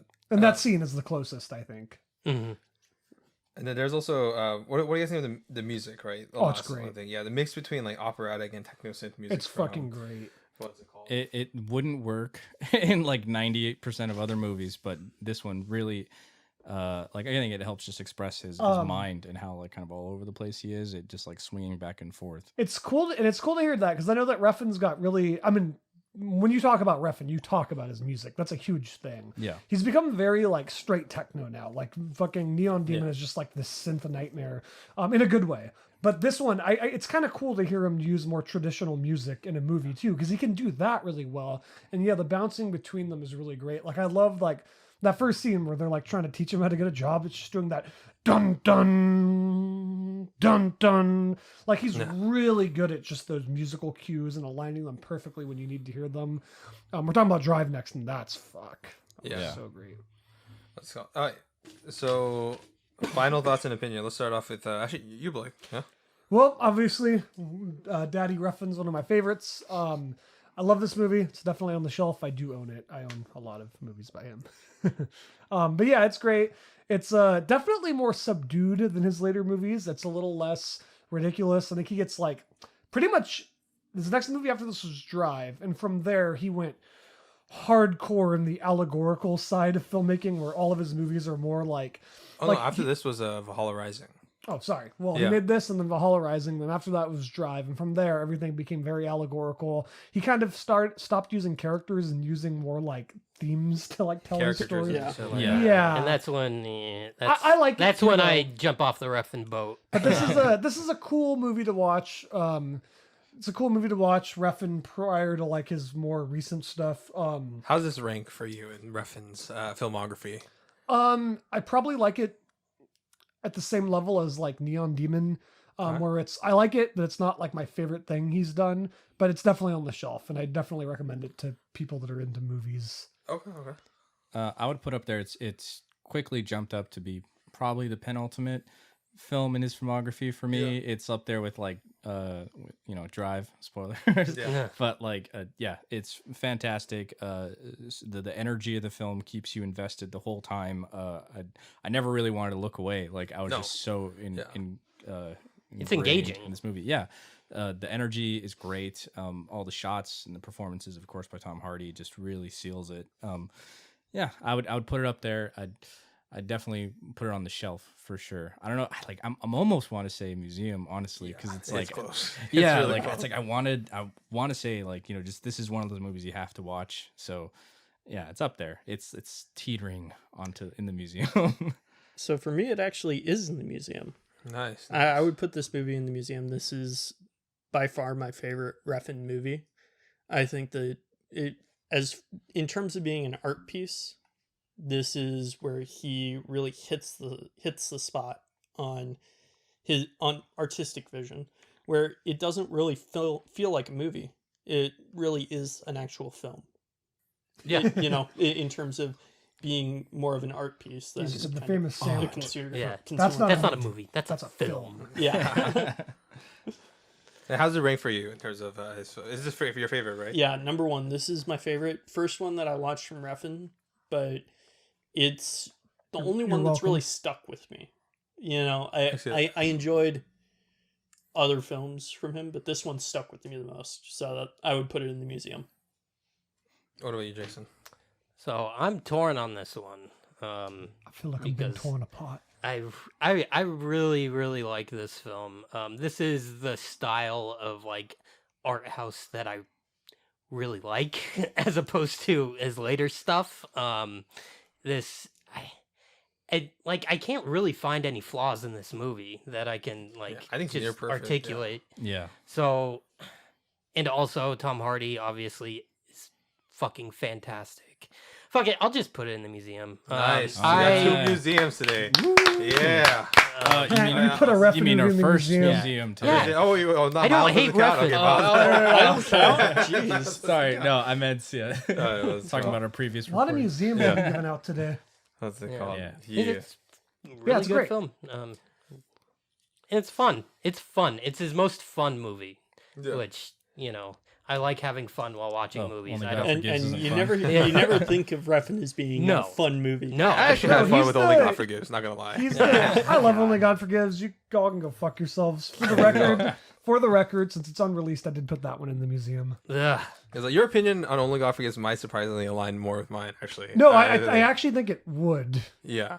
Well, We've talked about it before. Yeah, we have. Your Oh no, thoughts, we have. Phil? It's well now it's every day, but it's a grind. And it's a great. Yeah. Yeah. For me, it's I just towards Jason. I don't know. It's like it's hard because I love it feeling wise. It's in the museum, but like actual like in terms of like because part of my requirement for in the museum is like how does it compare to other films within the biopic genre and stuff like that. And I've seen a lot, and I do love it. And it's very very close. This is like You said it's one of your favorite. it biopics. is, but I do have a favorite one, which I don't want to say because one day we'll talk about it. Okay. Join Join the club, Philip. I'm sorry, because you know what there's only one film in his filmography that I put in the museum, and it's not this one. It's on the shelf, but Criterion Edition. Yeah. Oh yeah. Yeah, Oh right. yeah. I would want to get like a premiere version of this. This like, needs, a Oh, better, yeah. nice. this needs a better Blu-ray release than Yeah, it currently 4K. has. All of his films should be 4K, please. Yeah. Definitely. Oh, Drive's getting one They this would year. actually Yes, benefit. from it. hopefully, like No, soon. he said like in January of this year that Drive's getting a super awesome release this year. So You mean next year, right? yeah. January next year, right? No, well, I'm saying January of 2021. He said this year. Like, Oh, or- I mean, he said that. He said that this year. Yeah, yeah. So I hope hopefully, that there's happens. still a few months left. Hopefully, it happens. I'll buy it this second it's on Just the in shelf. time for Christmas. Yeah. What's it called? Yeah. So, main thing is like this is like I feel like in terms of filmography in comparison to One Car Why, this is his Chungking Express. But and then the one that we'll talk to maybe at the end of the podcast, I think is In the Mood for Love, and that one I'll talk, and you can see the reasons why. Have you seen Valhalla Rising? Yeah. Yeah. Okay. I haven't actually. Neither have I. neither. Anyway. Yep. So that was our talk on Nicolas Winding Refn's Bronson. Yeah, Yeah. that one. All right. So the next one we're gonna be talking about is Neon Demon. The Neon Demon. It's probably his most, the Neon Demon. It's his Get it most right. Recent film. Yes, That came out, 2016. He had the Too Old to Die Young, but that was a TV series on Amazon, right? Yes. I do want to see another film from him soon. He's been talking about the Avenging Silence for 5 years now. Yeah. I really want the goddamn Avenging Silence, Nicholas Winding Refn. So if you're Yes. listening to this, I'm like probably your biggest fan. I've defended the fuck out of you. You know. Yeah, make it for Blake. Make it Yes, for me. make it for him. You know, he dedicated Only God Forgives to Alejandro Jaworski. I think that the Avenging Silence should be dedicated to Wait. DBA. See that again? Alejandro Jodorowsky. Jodorowsky. Jodorowsky, whatever. It's fine. All right. So, brief synopsis: it's an inspiring model. Jessie moves to Los Angeles to launch her career there. Her beauty attracts attention from agencies who admire her beauty, while also attracting the attention of vixens or witches. Oh, is she beautiful? Yeah. Oh, I wish they I didn't mentioned catch that. that. That's what it's called. Envious of her natural and freshly discovered beauty. As she immerses herself in the beauty world, she also awakens something unexpected within her, something demonic. No, probably not. No, no. Alright. I would have liked that more. So brief background on this film. This film screenplay was inspired by Elizabeth Bathory, a Hungarian noblewoman and a notorious serial killer who, in the 1500s or 1400s, who tortured and killed hundreds of girls and women, estimated 650. And there were tales of her bathing in virgin blood and mutilating her prisoners. But even though she got caught, she didn't get executed because her family is very important. Yeah, she was a noblewoman, so she could pretty much do whatever she wanted. Yeah. Look her up. It's actually a really fascinating story. It's fucked up. And I think it's kind of fitting. Like it makes sense that. Yeah, kind of. Kind yeah. of in some parts. Yeah. Very loose. Very very loose. Yeah. So okay. So what is overall? Who have you guys seen this in theaters? And what is your overall opinion of this film? Yeah, I saw it in theaters. It was me, my girlfriend. I think one other person might have been in there. Yeah. I like it. I think it's really fun. I think that it doesn't take itself too seriously. It's like a fun, weird, nonsensical movie by Nicolas Winding Refn. Fun is not how I would describe this film. It's fun how like ridiculous it gets. Like it kind of jumps the shark on purpose at a certain point. I don't know. I really just think that Nicolas Winding Refn had a lot of fun with this one, which is kind of what I appreciate. It's not as this follows Only God Forgives, which is hyper serious, and this one's a little not. I guess lighter isn't the right word to say, but I think you kind of get what I mean, maybe. I saw this one in the theaters. I went to go watch it by myself, and there was just me and two other weirdos. And Maybe that was me. Yeah, I was really glad that I got to see it in the theater though, because it really Gorgeous. is like it's amazing cinematography and lighting. It's fantastic, and you really get that full experience watching it there. I would call it his second most gorgeous movie. I would say it's first. Yeah. Yeah, I'll go with first. It's just like visuals. Yeah. Yeah. Yeah, I went to go see it in theaters also with somebody who had no experience with art house films or Nicolas Winding Refn movies Did they at hate all. Well, they aren't friends with me anymore. But yeah, it was an experience to say the least. Very weird film. I've done Yeah. that before. I've taken like friends to films where I give no background to. And stuff like that, and they have no idea what art house film or indie film is. They're just always down for whatever, and they watch and go, "Oh." It was, the guy we watched The Handmaiden. Yeah. He hasn't watched the film in like 6 years in theaters. What? Yeah, so we watched The Handmaiden with us, and then he was like, "Huh." What a great first time outing in that long time, because it's I definitely want to talk about that movie sometime, because it's yeah. great. We've already brought it up a few times. I know, it's one of the best. Yeah, what about you, Jason? Yeah, I did not see this in theaters, and I was working at a movie theater at the time, so I could have seen it for free. Shame. But you purposely were like, "Fuck no." Yeah, I saw the trailer. I'm like, this. I know I'm not gonna care about it, and then I watched it yesterday, and I didn't care about it. So I knew. Well, going into this, when we said we were going to do... I've wanted to talk about Refn for a while. I can talk about Refn all the time. But going into this, watching Neon Demon, I told Jason, it's like, oh, it's great. You're going to hate it. I knew Jason was going to hate this movie. I don't hate it as much as Only God Forgives. But this is not a movie made for me, and that's okay. I'm gonna try not to be mean about it, but. As he's saying this for our audio only listeners, he's looking at he's looking at Blake with such ferocity and intensity. There's like never to be matched before. Next week, we're going to explore Lars von Trier just for Jason. I quit. He actually has more character development in his earlier stuff. Yeah, less metaphors. Breaking the Waves. Yeah. Oh gosh. Yeah, I do want to see that. I mean, it's not bad. I said that because it was a hard watch. It's depressing. Yeah. All right. So this film, is mostly in like vignettes, mostly like her little experiences in LA. Like it starts off with her first coming in. She meets Jenna Malone's character, and then she has her boyfriend Dean, who's like this photographer, like literally, amateur photographer with a set like that. I know. Yeah, for real. Yeah, Like, it makes no sense. When she goes to the agency and they're like, "Pff, this is amateur hour." I was like, are you kidding me? That was like some pretty fucking good lighting. And like, I didn't, you only get a glimpse of the photos themselves. Well, But I'm like, he must be a really shitty, like, actual photographer then. and there was a professional makeup artist on set. Yeah. Well, they were probably at a studio. She was probably there for something else. Yeah, well, I don't know. I mean, she definitely got the makeup done right, and I was like, it's like interesting. It's like it's the first shot of the film, and Yeah, it's like the blood and stuff. It's like the most iconic shot of the film too, of her like just laying looking down dead. Yeah, with her throat seemingly slit. there's the famous picture of Nicolas Winding Refn sitting next to her. Yeah, Yeah, I don't know. It's it's it kind of sets the tone for the other movie. That we a lot of visual style, maybe not so much on the substance, but they're fine. It's like it's everything's a metaphor in his stuff, especially his later stuff. Valhalla Rising, post Valhalla Rising, very metaphorical. His characters. yeah. And then you have this thing with like you could break it down in like a paragraph, like that incident with Dean. She gets an attraction of a couple of photographers, has this really gorgeous like stars hitting her face, meets the two vixens, and meets Alessandra Navallo's character, who is in many states in Newark. Watch it, it's fantastic. Desmond Harrington's in this. He's in Dexter. Yeah. Yeah, he plays, was it Jack? Or Yeah, something? the photographer. Weirdo. Real fucking weirdo. Which One of the I'm most glad tense they. scenes in the movie actually involves him. Yeah, I feel like it. Wait, that Desmond little Harrington moment. plays Quinn, right? Yeah, he's Yeah.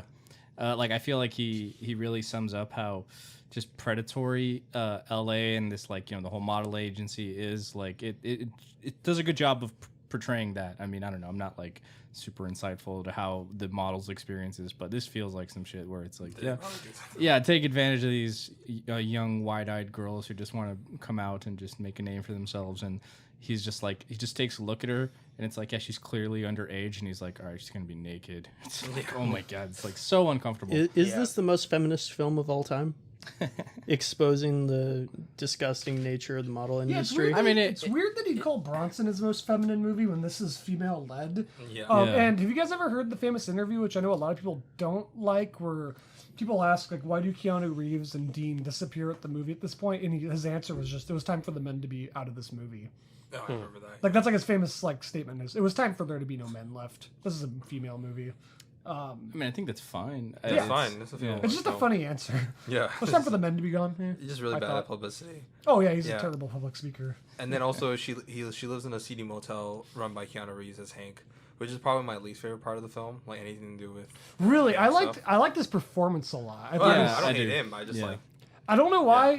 One moment I've always kind of liked in this movie that I thought was kind of funny is when she's trying to sneak back into her hotel. In the background, he's just like trying to light a cigarette. He's like, Yeah. fuck, and he like throws it on the Yeah. ground. I don't know. It's Now, weird. I actually liked the moments with the motel because it's just, again, this guy's just like a Seedy and super creep. disgusting, Yeah. super predator. And also the So dude, Never I've got a seen Keanu question Reeves for you like guys. this. yeah, Does Keanu Reeves' character rape a 13-year-old? yes, Yeah. Yeah. it happens. yeah. What's it called? Oh, Or wait, Real you're talking about- Lolita is, shit. is it in her mind, or does he actually do I it? think. I think he No, actually that does. definitely Yeah, I happens. think I that think happens, yeah. because she has the nightmare at first of him breaking in, and like, then she, raping her. yeah, and then she wakes up. She's like, oh shit, and then he is trying to get in, and then earlier he had already set up that like the room next door to her was a 13-year-old girl. He Yeah. describes it as this is some real Lolita shit. Yeah, Yeah. has to be seen. Has to be Room, seen. what is it? Room 213 has to be seen. Yeah, no, he plays like a super predator in this. Yeah, which is I've never seen Keanu play a character Yeah. like I this. didn't like it. before. I didn't like seeing him like this. It really is. It was very This jarring. is such a small aspect of the movie too. Yeah, Yeah. it wasn't Yeah. even the performance. It was just like I guess like also like, but for me the biggest strength are the visuals, right?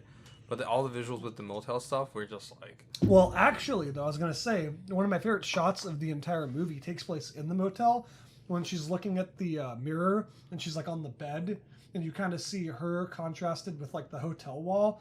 You know what shot I'm talking about? It's pretty early on. That's like actually my favorite shot of the whole movie. I just find it visually fascinating, and also I think it's representing a lot of her, like her getting up after that is like when she goes to the ad agency. It's like her leaving one life and joining another. I really like the moment when you see like the wallpaper, like something's reaching through the wallpaper to try and get her, like straight out of Nightmare on Elm Street. That was really cool. And then another one of my favorite visual shots or my favorite shots is like when she's silhouetted against the wall. She's Yes. listening Yeah, to the girl that's- being attacked, and it's just like pushing further and further back until she's like, Yeah, I That's think definitely my one of the best. favorite That shot. and the that was walkway my scene, the runway scene where she's she doing the falls runway down. And modeling. then she's like kissing. and then Those she's, are like, probably kissing the herself. two Yeah. best shots. I would That's say. that probably is my favorite shot. Or the when the camera's like turning when she's in the when she's in the party. oh The yeah. camera's Yeah. like doing a 360 and stuff following them. Yeah, that's probably cool. Or See the Desmond Harrington the looking scene where creepy the- as fuck. The chick who's like bounded and levitating in the middle of a dark room. It's like, what kind of show is this? Is this part of LA you don't know about? and then his dialogue is very much reminiscent of a person whose English language was not his first film. Oh Yeah, yeah, it was not first language. Yeah. I forgot how clunky a lot of the dialogue is, like, and how kind of like awkward, and it didn't exactly work for me, which is like unlike Bronson or even Drive. Like, I think a lot of the dialogue is Because Drive, he didn't write it. yeah, it's much faster. It kind of like all the characters feel more like people, and in Yeah. this it just kind of like the scene where they're like when she first meets the two other models chicks who eventually eat her. And then she's like, she's like, oh, my surgeon calls me the bionic woman, and she's like, is that supposed to be a compliment? And then she's like, I heard your parents are dead. Yeah. It's I was very like, Felt like something out of the room. it's How's very- your sex life? yeah, It's I was very like, oh, functionary and yeah. stuff like that. I And found was it on okay. purpose though. Yeah, I found I it mean, okay because it's they're like, like it fits the vampires. tones. Well, and Yeah. the whole point is that the people, the characters in this movie aren't really. They're not people. They've given up their humanity Yeah. in order to become objects that are worshipped and revered by people. Yeah.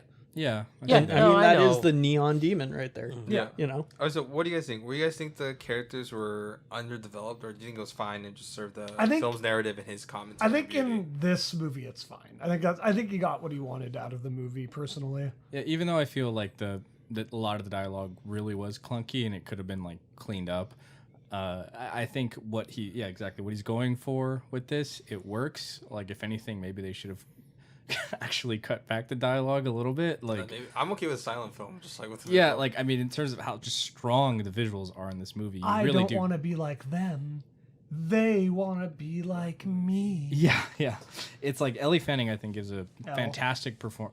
Elle? Yeah, it's Elf. Oh, Elle Fanning gives Idiot. gives a great performance, but like it's very understated, which is definitely a thing that he does after Drive. Valhalla, Drive. But like it's really good. I don't know. Well, besides like what she's given, she really I think makes it work because it's a lot of looking at stuff. well, and she Yeah. does a good job with the whole very awkward main character type thing. Who's really good at something very specific, but Yeah. when it comes to social skills or anything else, Well, really, no one they has suck. social skills in a Refn movie. No. They're not allowed in One, Refn this movies. one, she's probably the most socially adept person, or like, because out of all his films, she's actually like accepted by society pretty well. Yeah. They want her. Well, she's not Yeah. accepted by society. She's seen she's- as being An object. an Yeah, object, and that's how they so- accept her. You know what I mean? That's how Yeah. the only people that reject her are the witches. You know, Yeah. the three people and stuff, which was a great scene. Honestly, I did love the eating and stuff. yeah. I mean, they set it up immediately when they're Are talking you about sex or food? yeah, the makeup and everything. Like, oh, they say women buy makeup that's either named after sex or food. And then they straight up ask her, are you sex or food? And it's like, all right. that's Again, not the what- dialogue. that's not right? at all. Like, aha. And then it cycles back to later when she won't have sex with what's her name? Jenna The main- Jenna Malone. Jenna Malone. Yeah. And then pretty much immediately after they decide to eat her. Yeah. Yeah. She gets 8. Mm-hmm. They eat her. Yeah, Yeah. the plot's pretty simple. No, It's there's very not simple. a lot of Yeah, plot in it's this very- movie. Oh, It's- okay. Also, is Jenna Malone like bleeding on the floor at the end of the movie in Yeah, the I don't know high if that's tower, like or is she just a like nod to, peeing on the floor? that's I couldn't. that's tell. like- No, it's blood. Oh my It's God. okay. Okay, blood. I think couldn't it's tell. That It should be just a- was so darkly That lit. should have been a nod to the story of the what's it called, the Hungarian noblewoman, right? Who bathed in virgin blood, I think. Yeah. she's a Well, I mean, virgin. she's literally laying in the bathtub Yeah. with all the blood and just What do you soaking mean? it She in fucks a dead body. while the other girls Yeah. are like showering and like Yeah, getting it showering off blood. them and stuff. She's just soaking it in. Yeah. Well, she's like the true vampire of the movie. I think the other two are like a little less experienced with this. Yeah. It would seem Jenna Malone just seems very naturally like a vampire. Yeah, she's something. the most mentally stable out of all the girls, because the other one who the one who ultimately eats the eyeball Is Bella Heathcote, right? She Gigi. rejects She it. plays Gigi, right? yeah, she like you see how she's just really cracking under the pressure. She's probably my favorite character. Yeah, because she's like plastic, right? Like she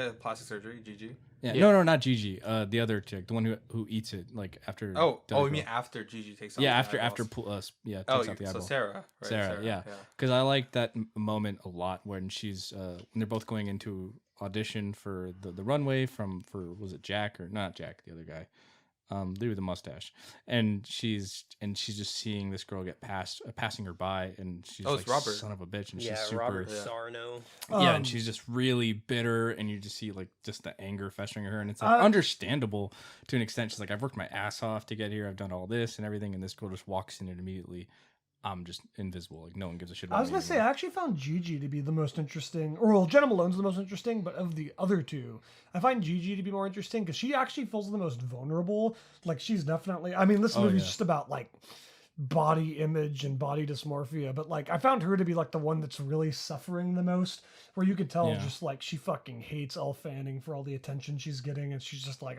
I reconstructed myself. And then of course the other photographer literally uses her as an example. He's like, yeah, she's fine, but Gigi's nothing compared to Elle Fanning. Like she, Yeah. I don't know, she gets like fucked over pretty hard Wait, throughout the movie. that's during the diner scene, right? Yes. Yeah. That's And actually then- probably one of my favorite scenes because I think he's one of my favorite character actors. Finally getting a lead role in Yeah. Many Saints of Newark. Alessandro Nivola.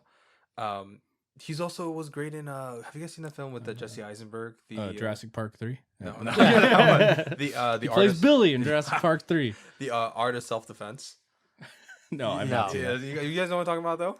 No. Where Jesse Eisenberg gets beat up by a bunch of like thugs, and he seeks Alessandro Nivola's like, give me some martial arts experience. Oh yeah, I remember seeing a trailer for this. Yeah, I was it's interested. So fucking ridiculous. One day, yeah, and like I think he pulled off the most naturalistic performance out of everybody in the film. Definitely. Yeah, Mhm. and then I also liked the guy who played Dean. Yeah. Oh, yeah, Carl he was in- Blessman. he was in a Gaspar Noé film. Love. Love. Yeah, Mm. yeah. Yeah. That like real sex scenes and stuff. Like Mm. traumatized. I Would you watch it with your mom? No. Well, actually, fuck. You No, watched no. Love with your mom? No, I don't. Not the full film. No. Why would you watch any part of Love with your mom? There's actual intercourse in that Yeah, I movie. mean, she was just curious about it. I think you You're a know. weirdo, man. No, I it's like it's up to her. You know, I mean, I'm not gonna stop her. you Yeah, know? the perfect family playlist. Love, Mysterious And we don't Skin. only watch like Love and Lust Caution. Neon Demon. Speaking of which, when I was rewatching these films, I did that on Thursday and Friday. I was rewatching these films, and my mom, she's got this magical ability to walk in and like come like ask me to help her with stuff during the worst scenes possible in movies to walk in on, and she managed to do it every single time with both Bronson and with Neon Demon. And she was like, why does it always just seem like you're watching porn? And I'm like, I'm not. Nicolas These are, Winding Refn movies are definitely not movies you watch with your parents. yeah. This reminds me of like fucking 5 years ago when I recommended Only God Forgives to Devin, who hates it, by the way. And he said that like his mom walked in during the scene where it's like, your brother had a much bigger penis than you. Yeah, no, I feel like Neon Demon was the like I kind of see what he was going for and like everything in Only God Forgives, but I feel like he accomplished it much better in Neon Demon, where like it's the visuals are there. I think they're stronger. It's like Yeah, I agree. The tightly visuals are stronger in Yeah. this one. and like I don't know, I felt much more compelling because I will say like all of his movies really like it's hard to take your eyes off the screen because you're just kind of really Yeah, drawn they in. are Yeah, beautiful. Yeah, and it's like I was compelled, and the music I think has such a big part of it because Oh yeah. Cliff Martinez is on. I honestly, I might yes. even like this more than the Drive soundtrack, just for soundtrack. yeah, The like, soundtrack's fucking this amazing. one has a much more original soundtrack. It's all his music pretty much throughout, and I've listened to that soundtrack so many fucking times. I love it gets kind of like alien vibes at the end too. The like, you know what I'm talking about? Like Yeah. towards the end when they're like eating her and shit. Yeah, I mean, it just the way it starts off with like the glitter and the changing neon lights on the over the title cards and everything, and then the music immediately sets the tone. I'm just like, ooh, I love the title card Yeah. sequence too, by the yeah, way. really great. What do you guys think about the ending? Why? What's it called? What did everyone take away from the ending? Like, why do you think he chose to end the film with someone who looked like Sarah walking the Mojave Desert. Because that was like literally Chris. Oh, that's like just a dumb music video thing he attaches at the end. That's like my only complaint. Yeah, about I was the entire watching it with movie. Blake was like- on Discord what the last fuck? night, and the movie ended, and then he's just like, "Oh, you can skip this. It's just I a honestly think it's music the video." worst I'm like, part. "Okay." I honestly think didn't it's- watch it. I honestly think it's the worst part of the movie. It's my one complaint. So what do you think his purpose was doing that? I think he on interview said that it was just like a little tribute to his wife at the end. Yeah, he did say for Liz right at the end. For or Liv. something? Yeah, for Liv. Liv. Yeah, 'cause she, If you listen to the audio commentary, it says this is for my wife who was born beautiful. I was not. yeah, he mentioned that. He made this film for his wife because his wife was like What a sick of being romantic in gesture. Asia. She was sick of being in Asia, and she was like, "I want to be in LA when you make your next film." And then that's what happened. I'm like, "Okay, cool." Yeah. Yeah. It feels like after Drive, he seems like he really kind of fell in love with LA, but I don't know. Well, he did Thailand right after Drive. Yeah, I know, but I feel like he comes back to this and Then his next movie, if he does Silencing Avenger, is that Thailand too? We'll see. We'll see. I know it's in Asia somewhere. If the I budget, mean- if the budget allows him, you know, if he could get a budget like that. I Yeah. hope he can. yeah, I feel like LA and Thailand just have like so many strong visuals you can get from just the city. Like it makes LA look really cool. It's like if you've been to LA, it's like there's parts of it that are really cool, But but not a lot of it. But Nicolas Winding Refn was in charge of the city construction. Like, I would be okay with that. oh yeah, totally. Like no, but it has some. You should make a fucking movie in Las Vegas, dude. Oh yeah, Oh, that would. I'm sure it would be fits kind of horrific as fuck. perfectly. yeah. Yeah. With his thing. But no, it has some of my favorite shots though, are like when she's like they go up to like the hills and they're just overlooking the city and she's just kind of walking on the line, and I feel like that's the peak of her character where she That's probably just- my favorite moment in the film, where they're just talking on Yeah. the car. she's talking about the moon, how she used to watch it as a kid. It felt like a big eye and everything, and it's like the sweetest moment, and it really is kind of like where like she's she just got signed by the big agency. She's super happy. She still hasn't been devoured She by hasn't the been city. corrupted yet. Yeah, she's not corrupted. She's still hopeful, and you kind of see that like her inner beauty like really kind of shining through. And yeah, and everything after that really feels like it just goes straight downhill. Yeah. Which one of my complaints is, I think after that, like the fashion show where she's Really, when she kissed herself? yeah, when she's like kissing herself, like her character kind of just takes this 180 where she immediately becomes like this Yeah. like just kind of an asshole. She's like when they're they Yeah. have that dinner scene and the guy's like, "Do you want to get out of here? Because these people are obviously suck." She's like, "Then go." And I was Yeah. I was okay with that because that scene like was her fully being enwrapped in this beauty world and like Yeah. all the negative things that comes in. consumed by the neon Yeah, demon. but like that's really where my biggest issue with the film comes in, which is like I stopped caring about her because she kind of became a bitch. Like, and then Dean leaves, and he was the only other decent human in the movie, yeah. and then it was just all these people that I don't fucking care about eating each other or whatever. And I I'm gotta just get her like, out of yeah, me. it looks good, but who cares if I'm not invested? And I wasn't invested in any of it from there on out. Yeah, I feel like like after that, like all the other movies that he's done, the characters stay true to themselves in a certain way, or at least you can kind of see where the characters are coming from. Mhm. And I do get that, like she did, she obviously really admired how, or she was really just thriving off how much attention and everything she was getting. So that was definitely in her character before, but she just flips the switch so quickly that I was like, I don't know, it really put me off. Was this actually a kind of a subversion of the rags to riches story? You know, where Rags she, to bitches. well, Yeah. you know, she starts out with Well, she living in doesn't- this seedy She never motel. gets rich. No. I know she never gets rich, but she starts out in the seedy motel, and then she gets exposed to little bits and pieces of glamour, and then eventually she gets to a point where she's in this big house, Yeah. and you know that's after she's kind of started feeling like, oh, I am special. I'm better than everyone else, and she moves into that location, and that becomes her then downfall because she thinks so highly of herself, and she sees this beauty in herself, and that's what drives the vampires basically Drive. to come after her. You know, Yeah. she flew too close to the sun, as some might say, Or the moon. or the moon. Yeah. Mm. I wouldn't say it was necessarily subversion of the rags to riches. At least I don't think he was thinking that when he was writing it. But I can see where you're coming from. Like that kind of could kind of fit, mainly because I think he was always destined for her to get ripped apart by these bitches. What do you guys think? So now we've been talking about metaphors pretty much. Do you guys think it was heavy-handed, or do you guys think what's called? Ironically, I don't think it was that heavy-handed because it's just kind of like it's about vanity. And Yeah, it's definitely about vanity.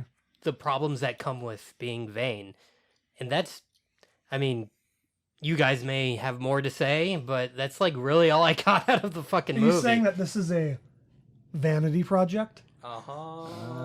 Yeah, I think everything Refn he's done does is a vanity project.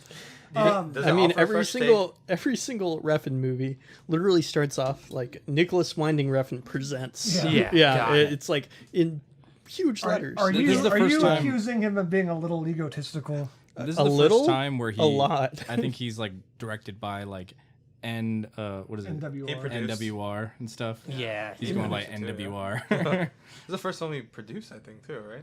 I'm not so sure. Yeah, it's obviously just a take on. I don't think it's too complex or anything. It's just a take on vanity, and you can even argue like, is Elle Fanning's character even like a real character, or is it like literally? No.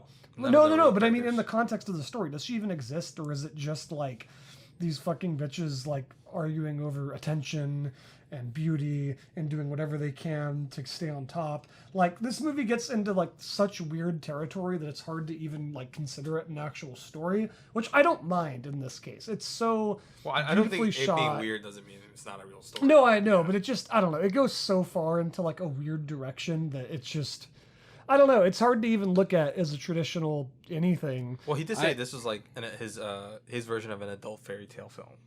That totally Okay. makes sense. I feel like what it felt like to me the first time I watched it and felt a little bit more reinforced the second time was how much like the whole point of the movie is how like beauty is what's most important, right? Like it's What's the line? Beauty isn't the only thing, or beauty isn't everything. It's the only thing. yeah, and I felt like that's what he was going for in the movie itself, like where he's focusing so much on the visuals and it's so much of just about the beauty and the presentation of the film that there isn't too much substance behind it, and that kind of felt Sums up the intentional. characters. Yeah, it's just like it's just about like just look at how gorgeous everything is. Yeah, everyone was very surface level, right? Yeah.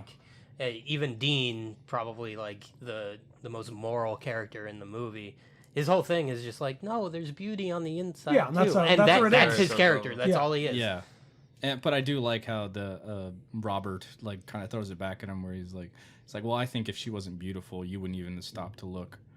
And it's Yeah. like, he's kind of right. Like Yeah, he's he kinda- probably wouldn't have given her a second thought if she wasn't like, gorgeous. Yeah. Yeah.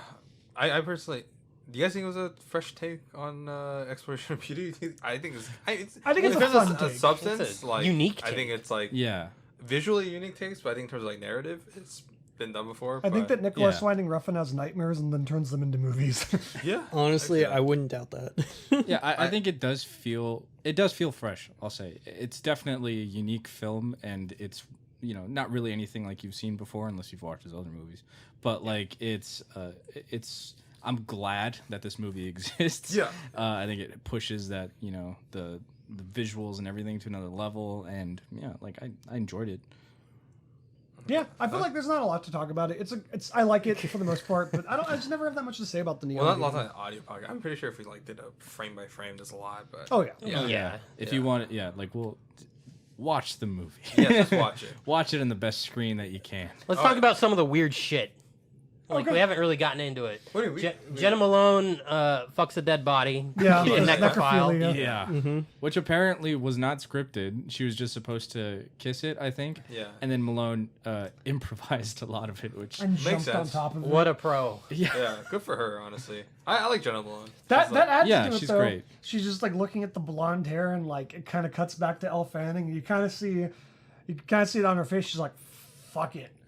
And she Yeah. mounts a fucking corpse and fucks it. super uncomfortable. I was glad there was only 2 other people in the theater when I watched it. Oh, that was hilarious when I first saw it. I thought that shit was so funny. I was So, like, I was during looking over my shoulder, like, oh god. She spits on the body. So during man. that sequence, it does cut back to Elle Fanning Yeah. a lot. Now, is that actual Elle Fanning, or is that No, that's Elle just her- Fanning and Jenna Malone's I think that's imagination? her imagination. Yeah, that's what I was thinking too. Yeah. Yeah. Um, And then there's obviously them eating her and then bathing. I guess we talked about that and her the eyeball. Yeah. Gordon. And that's where this, I think the soundtrack really kind of sweeps in and carries it, because like that scene where they're like chasing her throughout the mansion, like boom boom boom boom boom boom, like, and the music just really takes it off, and it feels more like a music video than Yeah, it it does does. a film. A lot of this movie feels that way. Yeah, yeah. And then, of course, she throws up the eyeball Yeah, I think it's just Yeah. plastic. and she cuts into herself. Yeah. gotta But get her shade out it of too. Yeah, shade the eyeball. That was cool. Ooh, I do. Yeah, I I'll do watch want to that, bring yeah. up. I did enjoy it. Yeah, I was like, this is cool. This is a unique experience. I enjoy it. Like, I applaud filmmakers when they take Chances. and or try to be bold. And How this the is fuck did he get funding for this? I have Very no bold. idea. Amazon has money to throw. I do want to talk about Elle Fanning when she was lying on the bottom of the pool after she's been pushed She's in, looking at the moon. and her body's just like twitching. Mhm. That was a really cool shot to me. yeah. Nicolas Winding Refn does a great job with violence. Oh, yeah. And I think that he succeeded in showing off violence. His in this violence is movie. like an art form. Yeah. Yeah. Yeah. yeah. Extension of his beliefs. And you know, even when it's not actually, you know, people punching each other and he's just showing the result of violence, he does that in such a beautiful way. It's actually a relatively tame amazing. death scene for him. Yeah. Like, fuck, if you've seen his movies, like, his kill scenes are brutal. Yeah. Like, Only God Forgives alone. Like, think about how fucking violent Only God Forgives is. Like, this is, it's still horrifically violent, but it's pretty tame for him. Just, she gets thrown off into the pool, and then... And then it's all implied. As Yeah. Yeah. They eat her. and actually, eventually, there's yeah. something I'm going to bring up when we talk about Drive later about a death scene. I know that, what you're talking about, yeah. probably. Okay. Okay. So let's kind of wrap up our thoughts. Blake, what are your final thoughts and opinion and rating? It's not my favorite movie by him, but I always enjoy watching it. It's one of those movies I can put on. I find it pretty fun in a very horrific and morbid way. And I find a lot of the movie funny too, which we don't really talk about. But I think there's definitely like a dark comedy vibe going on here, where there's just so much crazy shit going on, and like the deadpan dialogue, and just like the absurdity of what like some of the conversations that they have. So overall, I'd say it's not my favorite Nicolas Winding Refn movie, but it's certainly visually gorgeous. It certainly has a great soundtrack, and you've probably not seen anything like it. So it's on the shelf. I own it. Yeah, that's it. Yeah, it's such a unique film, and it's an experience, really. Like, I know people throw that around a lot, but it really does feel like an experience when you're watching it. Like, just from the visuals and the music alone, I would recommend it to like so many people. Yeah, the narrative isn't really there; doesn't really matter as much for the film. So it's hard to hold it against it too much, because I don't think that's what he was trying to go for. But yeah, no, like I said before, I applaud filmmakers when they try to do something bold, or they really try to push the boundaries, and I think it accomplished that like in stride, and I enjoyed it a lot, and I've rewatched it a couple times, and I plan to in the future, so I'll put it on the shelf for sure. Nice. What about you, Jason? Bargain bin. So, like, my main thing, like, when I'm watching a movie is I need to be invested. Otherwise, I just, like, Yeah, I you're a don't narrative fucking, guy. yeah, I'm hardcore about the narrative. And if it's not there, like, something like Bronson, there's not a whole lot of narrative there, but the character of Bronson, like, compelled me Yeah. to be more Super engaged in engaging, the movie. yeah. So there has to be something to engage me, and there really wasn't, aside from the visuals. And I don't know. It's Wait. like, it's a movie I watched, and I'll probably never watch again. Wait till we watch The Fall. I'll I might look up stills of it because it's pretty, but that's it. That's all I got out of it. I'm gonna have to agree with Jason. Not on the bargain bin. I would say Hey. streaming with ads. I would stream it with ads and watch it that way. I would never want to watch this. Yeah, I would never Oh, watch with ads? this. Oh, this movie? No. No, You but imagine, I'm just saying that I would stream it even if that meant having to watch ads. yeah. So it's worth watching because it is a beautiful, good-looking movie. Yeah. But I'd say watch it still. Yeah. I'm not saying content-wise, I thought it was rather boring, and it, like I said, it looks beautiful, and I think that Refn may have leaned a little bit too hard into the visual stylization in this movie, and given up a lot of character development that would have done a good job at helping you connect with the film. So Yeah. that's just my thought on it. I will say I like it a lot better the second time watching it than I did the first time watching it. But yeah, I think for me it was like the opposite. It was like the Dunkirk effect, where like I really, I maybe even loved it when I watched it in theaters. Watching it at home kind of diminished the effect that it had when watching it in theaters, because you know, like I was so enwrapped with so taken away, so immersed with the visuals and like the score and stuff like that. So that it kind of like when it first came out, I know Edgar Wright put it on like 1,000 movies you have to see before you die, or like his favorite films of all time, and I saw why. Even now to this day, I can see why. Like I wouldn't argue against anybody saying this is one of their favorite films, but emotionally, I want to put this in the bargain bin. But it's so pretty, and the score and all the technical aspects are so good that I probably own it on the shelf. That should be on the Blu-ray. It's so pretty. so I want to say one of the reasons I think I might like it better nowadays than I did originally is that the standard of what is good in film has been lowered so much in terms of character development and things like that because of a lot of these big franchises. Oh, you're gonna say Marvel films? Like I was gonna say Marvel films, but I'm saying big franchises Stuff to come up every episode. Yeah. That your love for superhero films. Yeah, it makes it more forgivable, in my opinion, nowadays. Watching it because there's just so much crap out there. But you know, overall, didn't connect with the film, but very nice looking. Okay, that is our thoughts on Neon Demon. Our next film will be the final film for the night, and 10th anniversary will be Drive. Drive Angry? Yeah. Yes. Baby Driver? Baby Driver? Real human being. Yes. Oh my god, I did like that song. So Drive. Better if you're gonna watch this movie. Drive, a movie about a Hollywood stunt driver by day and getaway driver by night. Vroom, vroom. The unnamed driver gets involved with a botched heist and criminal gangs, Yeah. all for love. And that's pretty much the entire film. And in the movie, it's pretty he proves simple. to be real human being. You know, he was thinking about not including it because it was so on the nose. Dude, I love that. But he that's was just like, he good liked it a song. lot. Yeah. It's a good hero. Yeah. Real human being. Thank God they don't sing it like that. Or even Nightcall. I do love that. Surprised that's not in Jake Gyllenhaal's Nightcrawler. Which, by the way, I feel like that's a really good companion film for this. Like, if Oh, you This yeah, one it is would've been. miles better. Have you watched Whoa. Nightcrawler? Hold on a second. Have you watched Whoa. Nightcrawler recently? Yes. It doesn't hold up as well for No, me. it doesn't. I It's right. totally You're disagree. with. I think it's Yeah. good. I just don't think. I think when I saw Nightcrawler, I thought it was like If we're amazing.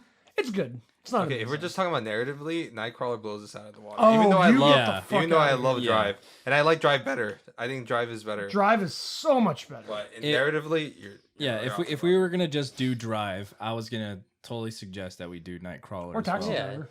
Or I You've never feel seen Taxi Driver. yeah, that's true. That's Oh, true. you never seen Taxi Driver? No, I know. What? I know. Whoa! I know. I know. Sorry, did I That's- just out you for not that's- seeing Taxi Driver? That's been on my list for a very long time. It's really good. I Watch know.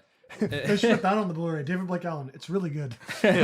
But like, yeah, no, just I feel like a Nightcrawler and Drive, they're kind of like, you know, they feel Yeah. like very They came out compatible films. around like within 3 years of each other. Yeah. 3 or 4, yeah. Yeah. Yeah, I get that. They both work Jake well Gyllenhaal together. was robbed of an Oscar for that film. Yeah, Oh, I don't right. even think he was fucking nominated. No, he wasn't. He was supposed to. He was the bookie favorite to get nominated. I think the only thing they got nominated for was like original screenplay or Yeah, something, that's it. which I was So like, dumb. what? I Like that know. movie deserved way They- more attention. They have a history of doing that.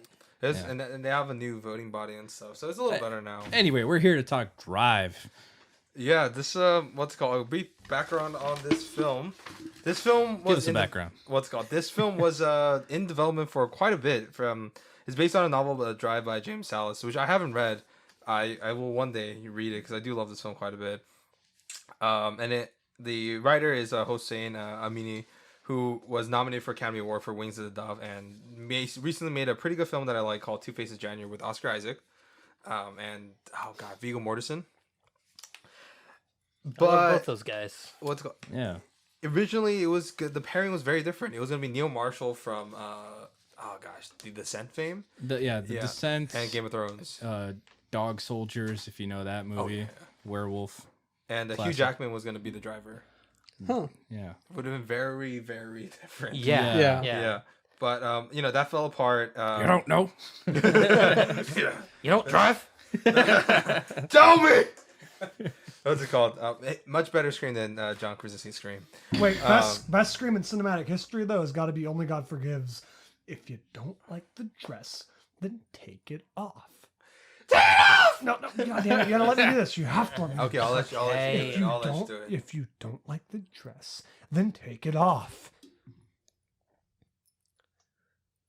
Take it off! Oh, man. It's like the Jesus. screechiest scream. He has of this thing all where he time. puts his elbows to his chest and then shakes his head violently as he screams. I love when Ryan Gosling gets to scream in movies. He has a great one in Blade Runner 2049. Oh yeah, I really did like that. Yeah, so immediately the producer, what's it called, Mark Platt, I think, and M. Siegel contacted Ryan Gosling because he was like, Ryan Gosling is on the top of my list of I want to work with. He's the one actor that I love. He's the best actor in the world. And I'm like, okay, well, good for him, right? Like, he contacted Ryan Gosling, sent him the script, and Ryan Gosling kind of liked it, but he said like he'll only take it if he could choose a director. And he was a big fan of Nicolas Refn, like Bronson and Valhalla, right? Like all his other films in the Pusher trilogy. So he said, I'll only do it if he does it.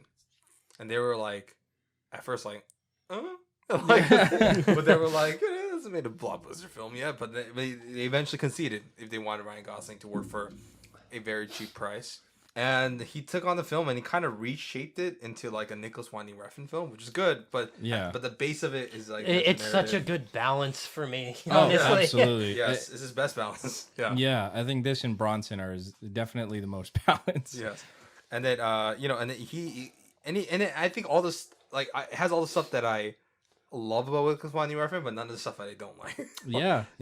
Like this one actually has a story. Yeah. Could Well, you yeah, he always believe has it in a movie? He always has a story. It's like whether you choose to lean more into the metaphor or not. Yeah. But then this one has characters, And this one has like some serious metaphors too, with Yeah. the whole scorpion on Yeah, his you back. can do both. Yeah. Refn. Yeah. You've done it before. So like he has a very unique casting style. He sometimes doesn't use casting directors. He just like calls people that he knows of, or he asks his wife. That's Really? Most of these people were his wife. What's his wife's film experience, or does she have? She directed My Life about Nicolas Winding Refn, the 2015 documentary. Okay. Yeah. Well, okay. She's Yeah. got some. She's got some experience at least. It's got to be so weird being married to this guy. It is. But that one, oh my god, that documentary is so up the ass of Nicolas Winding Refn. But okay, so she hired Carey Mulligan after his wife urged him to, like begged him to, because she was a big fan of her performance in An Education. Have you guys seen that one? No. No. That film's fucking fantastic. That's like her breakout film. It's great casting. And then it was originally because originally it was supposed to be a Hispanic woman named Rena, but then she was like, it has to be. I don't care if she was Hispanic. It has to be Carey Mulligan. She's like, okay, and then he met Carey Mulligan, loved her, and then put him in the film. She's so good Yeah, in she's this. Yeah. really good in this movie. And then Bryan Cranston was cast because Refn was a Breaking Bad super fanatic. That's he Can you basically. imagine if he had made Breaking Bad? I would love to see like his weird take on Breaking Bad. Like I could see him direct an episode because he won't be in charge of the script. Just Jesse. the visuals. Yeah. Maybe it's Jesse. We need to cook. And Christina Hendricks was also recommended by his wife because his wife was like, she's super fucking pretty, and I like Mad Men. Yeah. Very, very small role though. Yeah, and it's good. Like What's all her these name people. in the fucking movie? Sapphire. Is it No, that? no. Wait, what? It's No, like- Blanche. Blanche. Sorry, I just been watching The names are Firefly. really I was like Sapphire. I was like, Yeah. yeah, and then And then it was like it's a weird way, and he even forced Carey Mulligan and the writer to live in his home with him, and also forced them to put the editing suite in his home so he could breathe down the neck of the editor every single time. Jeez, Blake. I would hate to be come that on. editor. So right now, for audio only listeners, Blake is Blake's like having trouble with the notes. because like he has a hard time with paper management. You know, what I mean, I'm just kidding, Blake. We love you. What's it called? So he forced everything to be convenient towards him, and also to live in his house and every single little aspect. He doesn't drive, which Yeah. is kind of I know, hilarious. it's hilarious.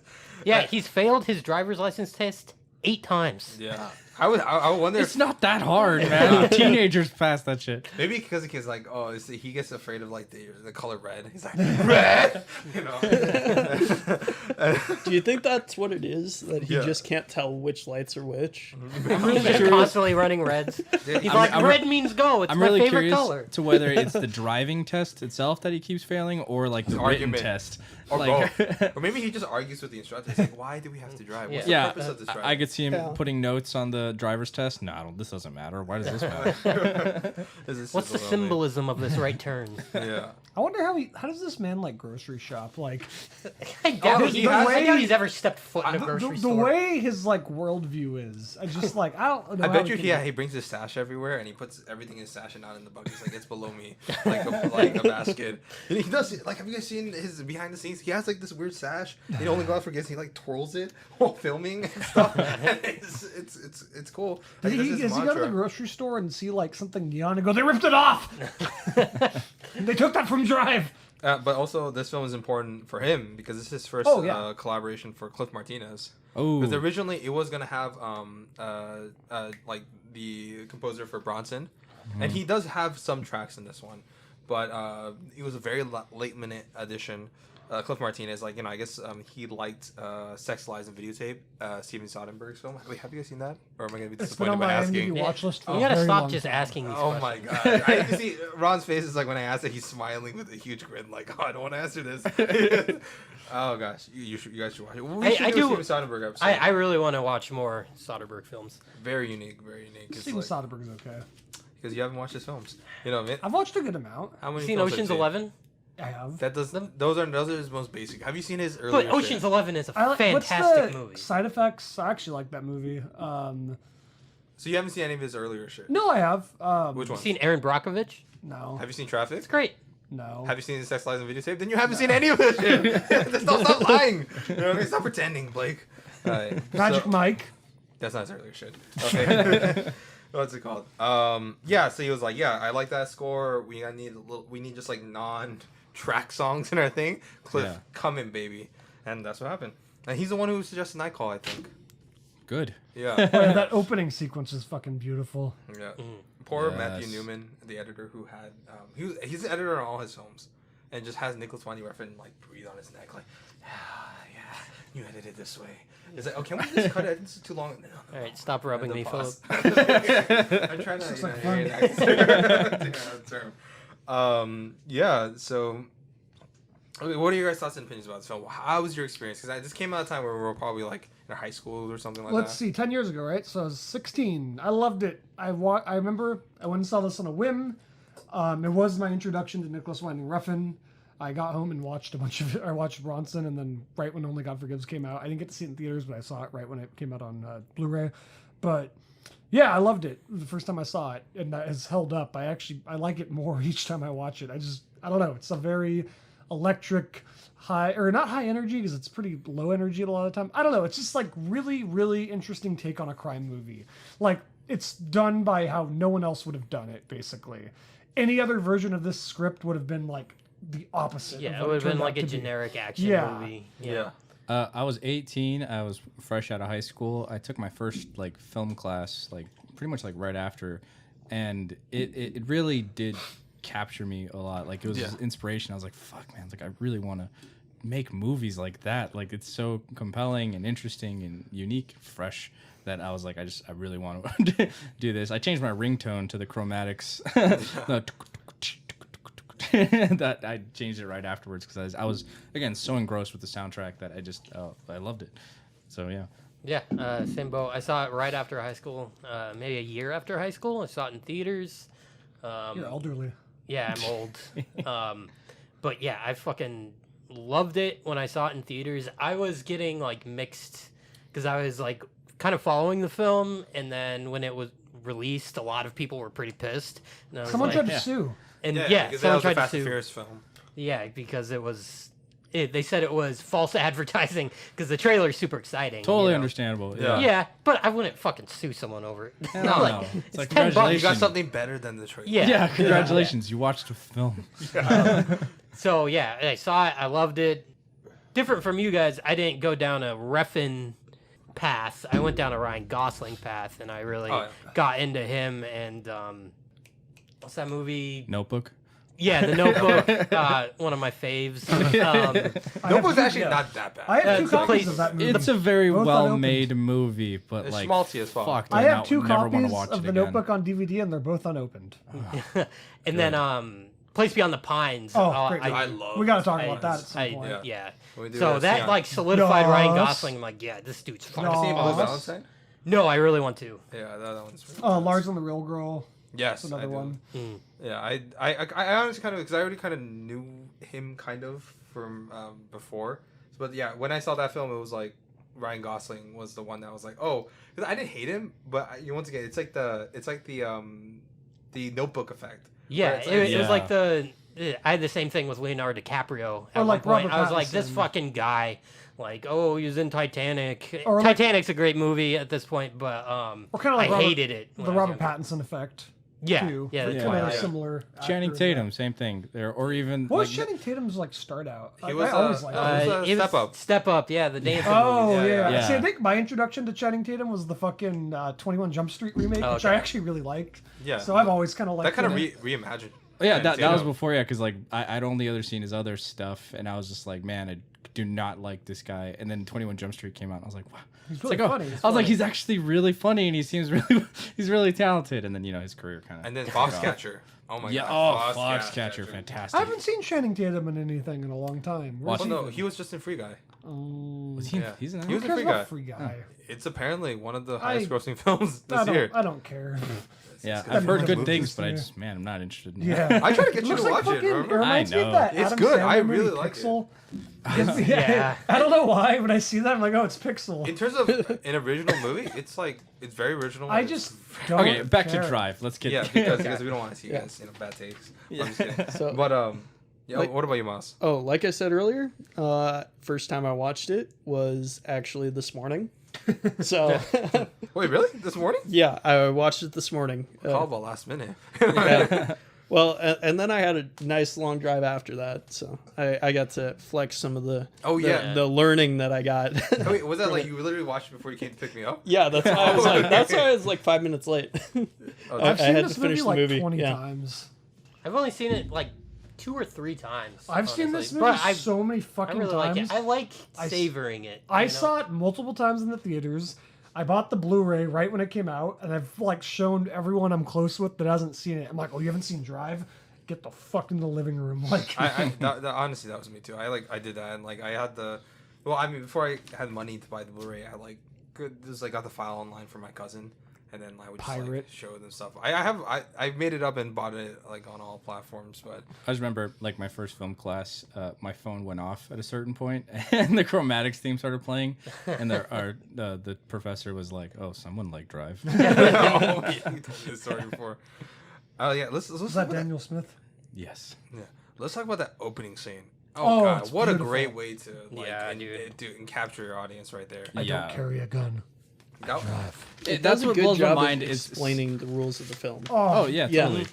Immediately pulls you in, like that opening sequence where he's just driving around, and like Refn said that he wanted to seem like he was in a sea of sharks. It works so well Yeah. because it's just all from inside there.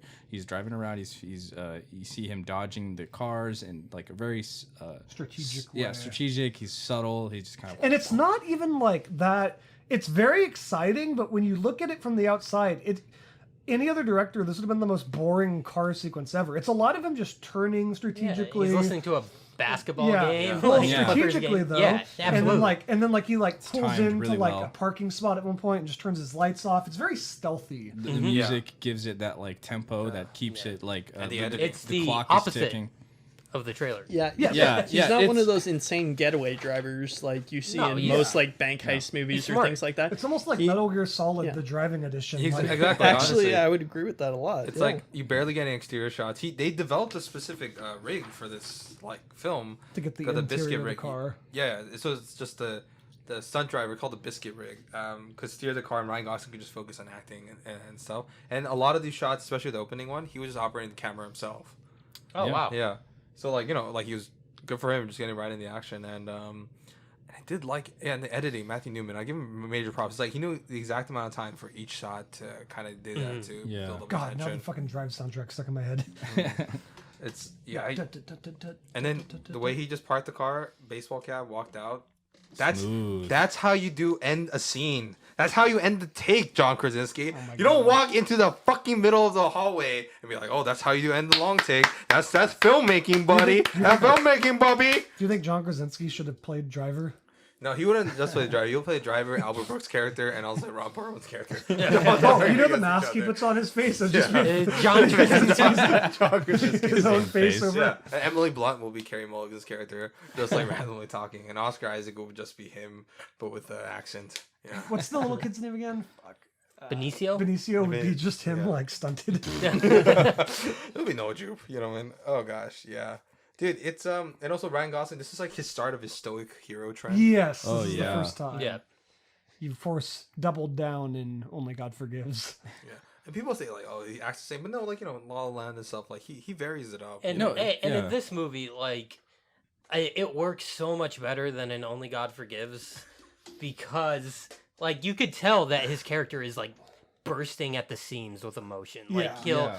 like when he's talking to Carey Mulligan, he's like, you could see he's genuinely happy in those moments. Or when he's angry, he's just like his face Oh. starts shaking. He's You- like fucking pissed. You maybe can tell. maybe an underrated scene, but like things aren't going so good for him, and he goes to the diner and he's eating pie. Yes, and that dude. one guy just sits next to him, and he's like some guy that I guess he was a client for back in the day, and he's like, "Yeah, you know, my brother died or went to jail or something because you weren't there, and like, you know, we're gonna do a new job." You can tell Ryan Gosling's just like, "Bro, I'm in my personal time. We're not discussing business." Yeah. And then he just. Shut your fucking mouth or I'll kick your teeth in and shut it for you. And then he just goes right back to eating his pie. It's so great. No, I like how there's a build up to his like His intensity and his Yeah. violence, because it starts off and he seems like mostly a normal guy. Like he's Yeah, really he just quiet. doesn't talk a lot. Yeah, he doesn't Yeah. talk. He's just really good at driving. reserved. You have a lot of the sweet moments building up with him and Carey Mulligan's character. Like he seems like a kind of a normal, decent dude, and that was like the first real hint of his Insanity.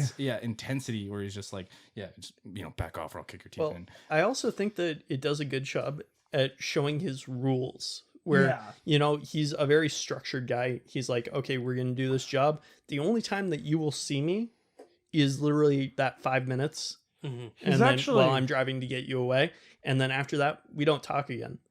Yeah, we're and done. Yeah, and the same thing with like, yeah, you can't contact me on this phone again when he says that earlier. Yeah. So when the guy comes and talks to him, he's violating the rules that he's set forth.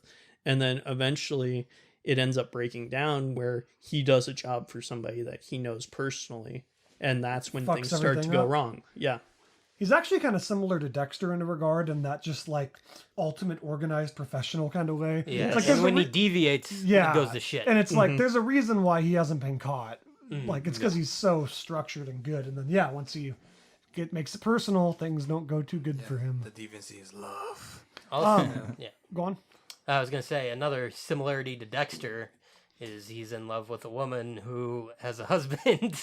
Although I like that, you know, you expect Oscar Isaac to be like an ultra asshole, but he really isn't. Oh no, Yeah. No, I it's love actually his quite performance. sympathetic. Yeah. Yeah, Yeah. It- But it's- you know, you expect that when they say the husband's coming back. You're instantly like, oh no, he's going to be a big Yeah. bad asshole, but he's a husband. Well, Yeah. you know, He almost- Oscar Isaac actually helped to rewrite Yeah, his he almost character. wasn't in this film Yeah. because he was not interested. He Yeah. actually helped to rewrite the character because he didn't want it to be portrayed as like that typical ex-con type guy. Yeah. Yeah. And I think it's his first introduction, because again, you have all these kind of preconceived notions of what kind of guy he would be, but his speech at the reunion party or when he comes back is so well crafted. It's so done, so well done, and I feel like Oscar Isaac probably had a lot of hand in writing it because he just starts off like, yeah, there's nothing to celebrate what I did. Me coming out isn't necessarily a great thing, but this is a second chance, and that's what we're really celebrating here. And it's like that's great. You see, he's like a decent guy, and even his like standoff moment with the driver, it's you see it's justified because it's like this guy's moving in on his wife and his son, so like it's understandable that he'd be a bit like, oh yeah, hey, so you've been helping out, that's cool, man, that's cool, this is my kid, this is my wife, back off, you know what I mean? Like he was never mean about it. He's still he's just establishing like, I'm back now, dude, sorry. Then he gets shot.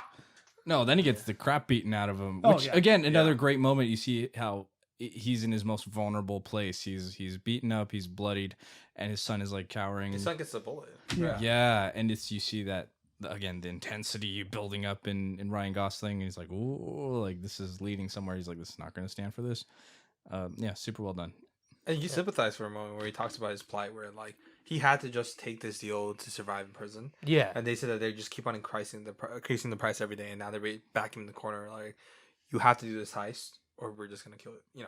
Yeah, and the fact that he didn't want to do the heist, right? Yeah. Like he's just like, no, I'm trying to go straight. Like I'm not trying to live that life anymore. He's forced into his bad habits again. Yeah. And he's a very tragic character, and I like that. Once again, bravo to Oscar Isaac. This was already like pre Star Wars, pre Inside Llewyn Davis. Yeah, it's way before all that. Actual characters in a Refn movie. Yeah, this is the first time I think I really took notice of Oscar Isaac. I was like, oh, definitely like this same. dude. And then it wasn't until like Ex Machina where I was like, oh yeah, this guy. Wait, you haven't seen Inside Llewyn Davis? No. Just stop, Philip. Just stop. This is freaking hard. I don't watch movies. You know what's man. cool I'm was kidding. you see him in this, and then like what is it? I think it's 3 years from this to Ex Machina, right? Yeah. And then he's in Ex Machina, and I remember seeing Ex Machina being like, oh, it's the guy from Drive, except for he's completely the opposite in every possible way. You guys should have been like, this is Llewyn Davis. Oh my gosh. Oh my gosh. I have a friend who watched that movie. Is it Philip? Another friend. So two friends. Do you If have we're going- friends outside of this panel? If we're going down with like Sometimes. performances and stuff, Bryan Cranston. He's really good. Yeah. Dude, right. He does a great job. Sandman. Yeah, he I like sad. again he improvised a lot of his dialogue and everything because there's not especially Ryan's not talking much, so he really picks up the torch. But it's he's really well crafted. Like you see him like everything he's saying. It's not A like he's just, multi-dimensional character in a Refn film. yes, yeah. He's sympathetic. You understand kind of where he's going through. He's a tragic figure. I like when Albert Brooks is like, he's never had that much good luck, so don't fuck this up for him. Yeah, and Yeah. Albert Brooks. Oh, he's Dude, really such good. against Yeah. type. Such against type. Yeah, I never thought of Albert Brooks as an intimidating guy at all. This is like the exact opposite of Tenet with Kenneth Branagh's trying to be imposing, and it's like I don't believe it at all. Yeah. But Albert Brooks is actually scary. Can we talk about the villains of the movie really quick? Because I like that they're very small time. This is a very small story. It's not. I feel like in a lot of movies like this, he would have robbed the biggest bank in the world or done something crazy, but it's just like two small time kind of gangsters that are trying to make a name for themselves. And even like they're far from perfect. Like even them, like they have their own issues. And I do like that Albert Brooks is sympathetic when he kills Bryan Cranston's character. But Yeah. you can see it's like, fuck, he really didn't want He to didn't want to that. do Yeah. any of this. He Yeah. was just Yeah. put in this position. Because And of he was Ron just Perlman. like, I was trying to help these people, and now Yeah. I have to fucking kill them. Like, this sucks. And Ron Perlman's character again, he could have been a total one-dimensional asshole mafia dude or something, but no, you see he's very layered. He wants to.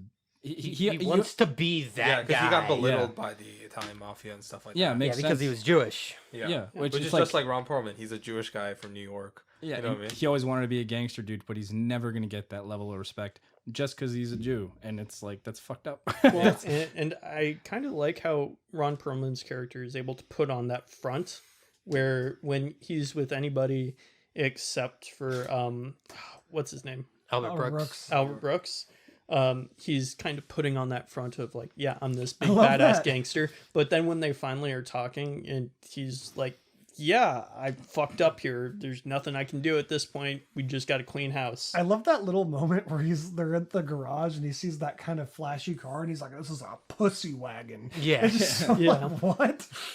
Like he is like the most uncool gangster of all time. I love He's it. just trying so hard. Yeah. It's just like everyone can see through you, buddy. He's still dressed like a gangster from the 70s. Yeah. Even Bryan Cranston's like, he couldn't get pussy anyway. He Like, said he says a really weird line. He says he couldn't find pussy in a warehouse. It's a Oh, very someone- weird Whorehouse. line. what? Yeah, he says whorehouse. Place a warehouse. And they have history too, because then like Ron Perlman fucked up his leg, right? Yeah. He Yeah. broke Yeah. his pelvis, and that's why he's limping. It's like even then, like you see he's limping around. It's like this guy, you just see that he's Seen some shit. he's down on He's his had a luck. hard life. Yeah, like you kind of get the idea that he was like an ex-stunt guy, and later they explain that. But you just immediately get that vibe, and that he's looking out for Ryan, who's just this quiet guy who just wants to do something with his life. Yeah, I think he fucks it up. Yeah, Yeah, all for love. And it was. Let's talk about like the setting. Like I think one of the best realized LA settings in any films. Yeah. yeah. And then they purposely do it in a unique way where it's modern day, but with the '80s aesthetic. Yeah. With like glass and stuff like that, or like certain driveways that are very reminiscent of '80s Hollywood. Like, how do you guys think the use of LA contribute to the film's overall aesthetic and atmosphere? And do you think this taking place anywhere, or would it take it away I from the think story? it adds to it that it's in Los Angeles. Like they really utilize LA. A lot of movies try to, and it's kind of like, yeah, okay. Like I go there, but this one definitely brings out the best aesthetic of LA. Yeah, I think Even this- more so, in my opinion, than Neon Demon. Yeah, this film, I really don't think it could take in place anywhere else, because driving in LA is Fucking beast. pain in the it's ass. a nightmare. song for a reason, Yeah. Like there's nothing really quite like it. You can't be a human being while driving in LA. Real human. It's being. if you lived in LA or ever worked or ever really just had any time in LA, you know how vital it is to have a car, and it's so much part of the culture and everything else that you drive around for hours at a time, doesn't matter where you're going, but you're going to be in that car for a long time, and there's nothing quite like cruising through LA at night. It's really its own feeling, and they captured it so well. Yes. And it's just the only place you can really do that. And they hit all corners of LA. They go to they're like at the beach. They're at the LA River, which is like He disgusting. lives in Echo Park. Yeah, he lives near Yeah, Echo Echo Park. He goes out to the valley for a certain point. You hit all the parts of it, and it really captures the spirit of it. And I think that this is also something that Neon Demon does very well, is capture the gig economy of LA and how major that's become. He's a stunt driver, but he's also a mechanic, and he's also a getaway driver. Yeah. And it's showing how people wear multiple hats, and In LA, especially. in Yeah. LA especially. And in Neon Demon, the lady who's the makeup artist, she's not just a makeup artist for She's a mortician. Yeah, she's a mortician. Yeah. She fucks Yeah. bodies. Very LA, Very LA of, for Yeah. us. And as someone who Yes. works gigs in LA, it's like it captures that feeling of like you have to drive all over the place for all kinds of jobs. You never know where you're going to be. One day you're in downtown, other day you're in Santa Monica, other way, it's North Burbank. LA, yeah. Yeah, it's all over the place. And each corner of LA is unique in its own way. Yeah. Some parts are better than others, but yeah. Yeah, yeah. So what? And also one thing that's unique about this film for me when I watched it is that it's a mix. It's a really mix between like art house action film and also like romantic drama. It's like, a you're really actually good surprised. blend. Yeah. It's really is like some people described it, and I think he might have even said this, he really likes like Wong Kar-wai, that like it's his version. It's his weird, unique take on In the Mood for Love. Like if you were to say like Bronson is Chungking Express and this is In the Mood for Love, I could kind of see that. Yeah, definitely. Okay. Feel Yeah, that. like Tragic Lovers. Yeah. Yeah, and then Can- some of the pace, like the pace and like the shots and like how yeah. long each take does. Do you guys think it was a good genre mesh? I don't know, Blake. You just answered that question. But Yeah. Yeah, absolutely. I think everything works in this movie. Like, This is a near perfect movie. I don't think there's anything like I can say negative about it. Yeah, I think it's It's as close to perfect as you can get in a lot of respects. the action punctuates the scenes, and each best moments. each arc and chapter in the film so well that the opening sequence immediately draws you in. Later, the driving sequence in the valley like feels like that real spike in in the action, and eventually when he's like fighting them off in the motel, and then the final sequence, like from when he's like killing Ron Perlman's character, and then the final standoff, like With Albert Brooks. yeah, it's like that final little like knife fight at the end. It's not even like a fight. That's No. that's what I like about it's so Yeah. small. super understated. Like you're mostly seeing the shadows, the silhouettes of them fighting. Or like the Yeah. scene of him in the motel. Like you could see in another movie, like 5 guys would come in and he'd fight all of them. But it's just Yeah. like just this small little scene where he shoots one of them and it's like he's using the bed as cover. Like I like the smallness of the story of just all of these action scenes. In any other movie would be these huge things, but in this it's like the final show off. Like this would be a huge fight in another movie, but instead it's just one character stabs a character and the other one stabs him back. And it's edited in an great. interesting way too. It's like while they're conversing with the dinner, where the context is like, we'll go our separate ways, but the shows that He's just smiling at him. He knows like we're not walking away from this, Yeah. or at least one of us is gonna die like right now. And he's like, So- let's go out to your car. And he's like, okay. I think so. I actually think that he knew that both of them were going to die because of the scorpion and the frog thing. Yeah. Do you remember when he Yeah. talks about the scorpion and the frog? Yeah. He knows that he's basically marked for death now that he's killed Ron Perlman's character because he is the scorpion, right? And when he talks about the scorpion and the frog crossing the river, it's basically, yeah, if the scorpion kills the frog, then the scorpion drowns and dies. Yeah. So it's talking about that stalemate of like they both, if one person kills the other, then they both die. Yeah, and we should And- probably Yeah. I want to talk about that metaphor really quick. I wanna just bring like, up my- in case sorry. you're not familiar with that story. It's basically the idea is a frog is about to cross the river. A scorpion asks him for a ride. The frog is like, as long as you don't sting me, right? And Scorpion's like, yeah, of course not. Why would I do Well, that? the scorpion even says that why would I do that? I'd kill both of us. Yeah, and then as they're crossing the river, the scorpion ends up stinging him anyway, and then they both drown and die. Because it's in his true nature. Yeah, and that's like the big metaphor, of course, of like, the crime and how he thinks he's basically the frog, and he's got the scorpion on his back the whole time, and yeah, eventually Actually, the I think crime he's the life. scorpion. No, I think he's a frog. Because there's No. the scene I'm sure we're all No, dying he's to. he's the scorpion, Yeah, I and think Ron he's- I think he's Perlman's the the frog, scorpion. right? He What? knows. Wait, No, what? Albert Brooks is the frog. No, Ron Perlman's the frog because he is telling the story to Albert Brooks, right? He's saying the scorpion and the frog, and then he says Ron Perlman didn't make it across the river. Oh, I think that okay. he's the scorpion, and I'm going to bring up the scene that I'm sure everyone's dying to talk about. The elevator scene. Yes. It's a very nice, playful scene. Nothing too intense happens in it, except for a guy gets his fucking skull smashed in. Dude, the first time I saw that, I was like, it starts out typical, like, duh. You're like, okay, he killed him. Duh, duh, duh. It's Yeah. like, whoa. And they don't really show it, but Refn Oh, wanted the to. audio. They cut Yeah. to like half a second. Yeah. You see his face getting smashed The in. audio in that scene is So, intense. But When I Refn think originally shot it, though, they did show it, and it was super violent, and it was actually so violent that the censors were basically like, "Yeah, tone it down."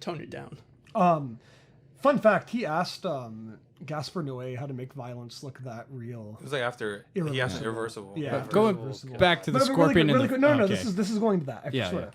My interpretation on why he's the scorpion is I think that's almost him showing his true nature to Irene. It's the best scene in the whole movie. Yeah. He kisses her because he knows that this is.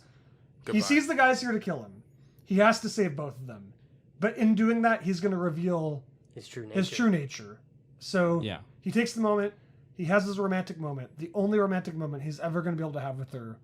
And then he shows his true self and fucking brutally murders the fuck out of that guy. And the shot ends with the scorpion on the Yes. back. Yeah. But he could be both, honestly. Yeah, That's- I really think he's supposed His like to be scorpion both. is like is basically like his getaway driver scorpion, and his Hollywood stunt driver lifestyle is the frog. Yeah. Where he wants Yeah. to live the frog life with yeah. There's Yeah, also the frog line. life's pretty chill. Honestly. Also, there's the line where Benicio's watching TV and he says the sharks are bad guys, and he says, "Why are the sharks bad guys?" Which I think is like kind of reinforcing that. Yeah. It's in their nature. It's in their nature. And yeah, that scene was great. I did like that scene because you see like most of the lights, like external lights, were turned off, and it was this one harsh Yeah. is it Oh, overhead, right? that scene's so. Overhead. good. No, it's like to the right of the frame. Is it the right? Okay. Yeah. I gotta watch it. It's he has a lot of that where he has like the lighting like right there. It's inside the frame, right in the like it's basically like hung onto the side of the walls, which is it's an interesting way to light. I mean, it's a good way to get like good profile lighting and everything. Yeah. And that's like reminiscent of like 1960s Hollywood, like especially scenes like those. The way it was lit, very soft. Yeah, and you Or- could see the or- lighting change in the shot, Yeah. which I really liked. It just encloses them. The other guy gets shut out. This moment is just between the two of them, Yeah. and then it. I Expands love the outward. contrast. Dude, that sound mixing, that sound design is the skull. The sound design in the whole fucking Yeah, movie This Really is film, great. criminally only Academy Award nomination was sound editing. Yeah. Really? Like I was watching again with my headphones on, and like for the majority of the movie, there's just like this low rumble going on, like of just like bassy tones, Yeah. and I was just it worked. It could have been annoying, but No, somehow it wasn't. The movie sounds amazing. Yeah, Yeah, it just feels menacing. Yes, I agree with that. And then, oh gosh, Ooh, could we talk about the scene in the strip club real quick? Oh, the hammer. I Yeah, love the that. hammer. Yeah. Yeah, that's I one of the fucking best love it. like death scenes or killing scenes. Or he doesn't kill He him. doesn't kill He him. doesn't Well, kill- He just breaks yeah. the hand and then puts a bullet in the mouth. Yeah, Yeah. but I wish he did it. Yeah. I don't condone killing, but like having the hammer, that shot of him like with the hammer Yeah. up and holding the bullet down, His I was hand's like, vibrating. fucking do it, bro. Yeah, and the low angle shot of him as he's on the phone with Nino, and he's just like gripping the hammer tight. He's like, "Yup," like you just, yeah, it's great.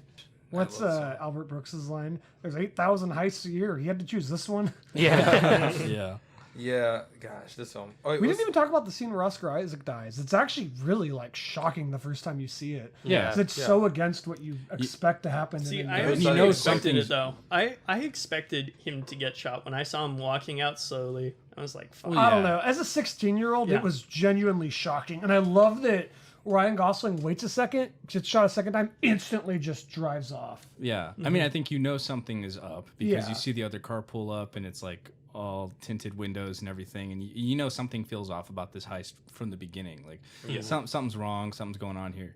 But when it does happen, when he's first walking out, yeah, you might be like, "Oh shit, he's about to get like something's gonna," you know, that doesn't usually happen normally. But I think there's so many long and slow shots and scenes that like builds up the tension. yeah, it builds it up, and then it just boom, it just hits.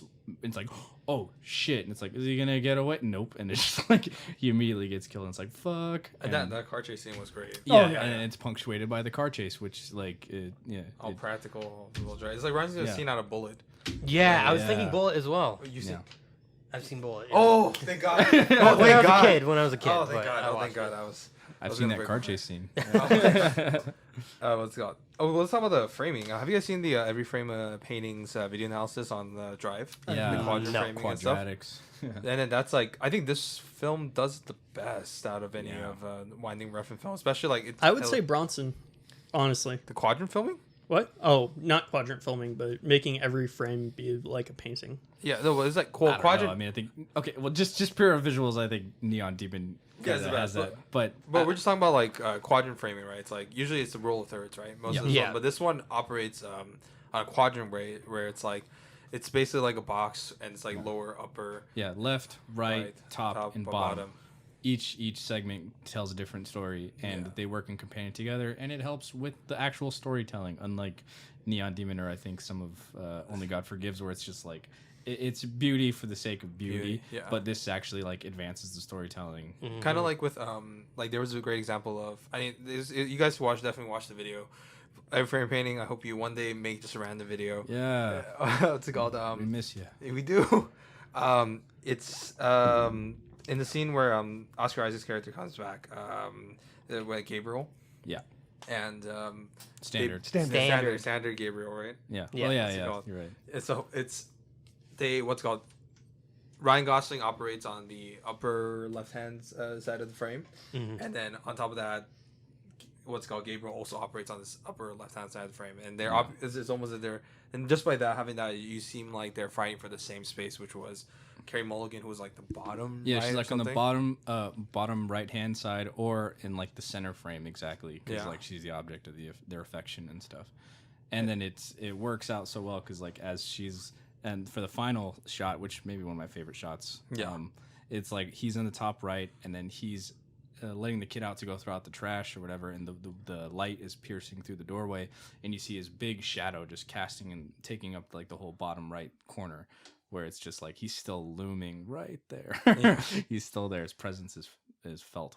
And that's like excellent filmmaking, as like excellent visual storytelling, like the subtlest ways. Like most people won't even get that when watching it, but that's how. But with that type of framing, right? Like you create these kind of You may not notice it. But your brain does. like subconscious storytelling in a way.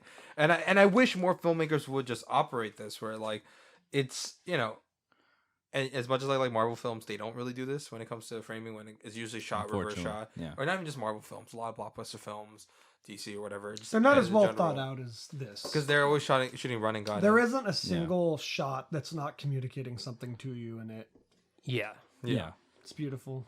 And yeah, I would like this. Please, it's not that hard. It's just literally placing your actors on certain parts of the frame. Yeah. Just take a little extra thought, you know, bring a shot list, please, just filmmakers. It's not that hard. There's like another simple scene where they're just like Carey Mulligan's character and Ryan Gosling are talking, and he's sitting with like on the windowsill with Echo Park just like leaking through the open window, and she's standing there, and like the lights just smack in the back of her head, just giving her that great hair light, and it's just they're both framed on opposite sides.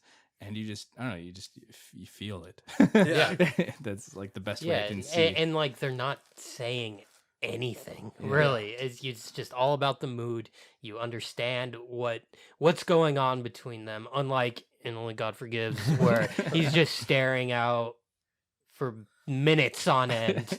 And it's just like, here it works. Like the silence, works.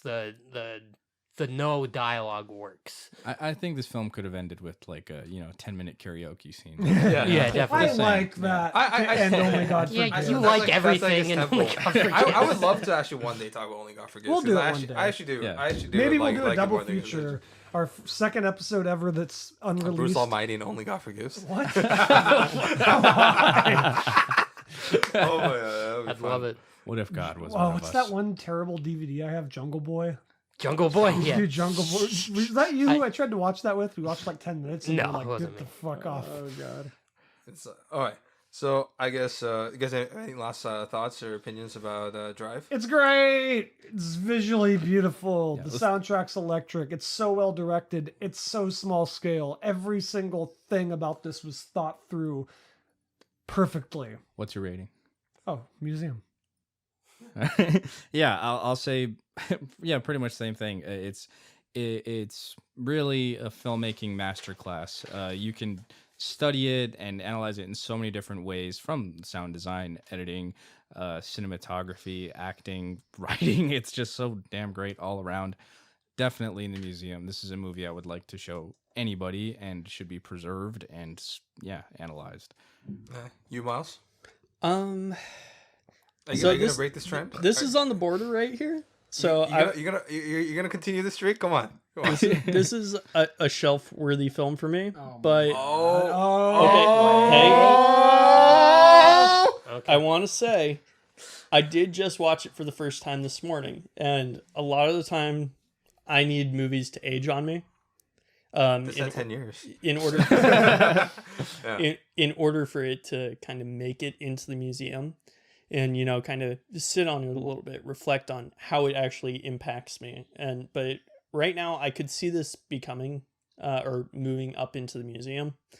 But right now, for me, it doesn't beat Bronson. I definitely think that Bronson is a better film than this, but I do think that this is a good film, and I found it very interesting. The storyline was compelling, surprisingly, but yeah, I think he did a great job with this. But for right now, it's just on the shelf for me. Okay, what about you, Jason? I would also put it in the museum.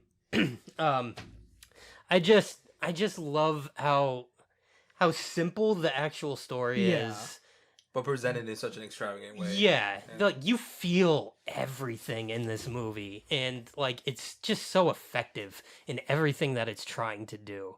And I love my characters, and I love all these characters in this movie. They really kept me interested the whole way through, and I felt for them. So that, to me, is a sign of a good movie. And yeah, I'd put it in the museum for sure. All right, same with you. This is in the museum. First, all 4 museums except Miles. Yay. I'm always a contrarian. Yeah, once ago. But yeah, no, it definitely hit me at the right time. It did well. It definitely like what's it called? Propelled like indie films for a bit. Oh, Like, yeah. you know, in terms of like popularity in art house films. Oh, but then also just brief shout outs to who I think also are other MVPs. Newton Thomas Siegel, who was cinematographer for this film. Fantastic job. Also, he was cinematographer for Eyes Wide Shut, other Nicolas Winding films Yeah, he like did Fear Only God X and Only God Forgives. Forgives. It's fantastic. And also the editor, we already talked about Matthew Newman, fucking fantastic. Like I still think editing is the best part of his films. Oh, not best part, but like one of the secret hidden heroes. And you know, sad RIP for Film District, who distributed this film, and this actually propelled them for a little bit, like a year or two. But then afterwards, they just made schlock after schlock, and not their fault because they just couldn't get other things like Drive, and they shut down. So Bummer. ultimately, we do hope, you know, thank you Film District for taking a bold on you know, his you know, on the films like this, and we hope more studios please do films like Drive. And take bold creative chances. Yeah. You know, not everything has to be a franchise film. Not everything needs to have $100 million or $1 million. Drive 2. This time, it's personal. Oh, gosh. Like Crouching Tiger, Hidden Dragon. Standard is back from the dead. Robo Standard. Oh God. He took my wife. I'm going to take his car. All right, you guys. Thank you for listening. Ron, do you have any final things? You seem like you want to say something. I had something and it's gone. I don't remember what it was. I don't remember what it was. All right. Well, you know, guys, thank you guys for listening. This was a great episode. Fantastic. It's in a weird mixed bag of films, and I like in terms of my varying enjoyment, and you know, it's a very personal favorite of our host Dave Blake Allen. I love Nicolas Winding Refn. I love him as a filmmaker. I think he should keep making films like this. Should not do interviews. No, I wanted to do more interviews. I Say more think- crazy shit. Yeah, as a person, he Listen seems to pretty his audio insufferable. commentary tracks. They're really He seems like a real hard guy to work with. But like, you know, I don't know.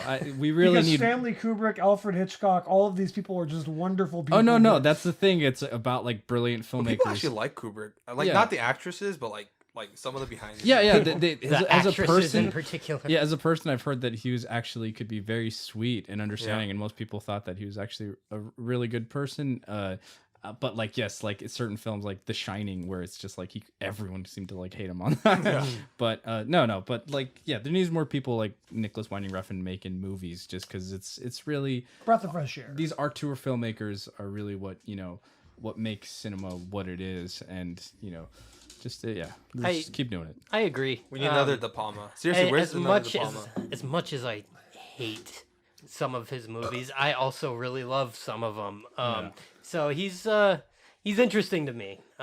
Listen to his audio. I'll watch commentary anything tracks. by him. Yes. They're very interesting. I'll always give it a shot. And even the movies that I hate, I understand why people would like them. They're just not for you. me. One day we'll talk about Only God Forgives again. We might just release... I want to watch Valhalla Rising as well. Yeah, Valhalla I've actually never seen the Valhalla Pusher Rising. trilogy and Valhalla Rising, even Fear X, which I think is super underrated in his filmography. It's probably his most depressing. Not gonna lie, but yeah, if you guys could somehow believe that. All right, thank you guys for listening, and stay tuned for our next episode. This is Half a Clue. Half a Clue. I love you. Movie I love review. I love you. We watch Blue Clues and talk about movies too. Release the Avenging Silence, Refn. All right, goodbye, Talking about everybody. it for Thank you 5 for listening. years. Which is your 5 favorite movie? years. Please let us know. Only God Amazon. Forgives. Give us a Slap like, Jeff let us Bezos' subscribe, share us ass, around. and get Yeah, subscribe that if you $50 want. million budget. Release Avenging Silence. We'd really appreciate the subscribe. I really appreciate if Refn released Avenging Silence. All right. Well, Yeah, I really appreciate that you guys left the shit show for the very end right there. That's nice. Yeah. And thank you, and that's a wrap. Yep. Love you Bye. guys. all right. Thank you. I got pissed.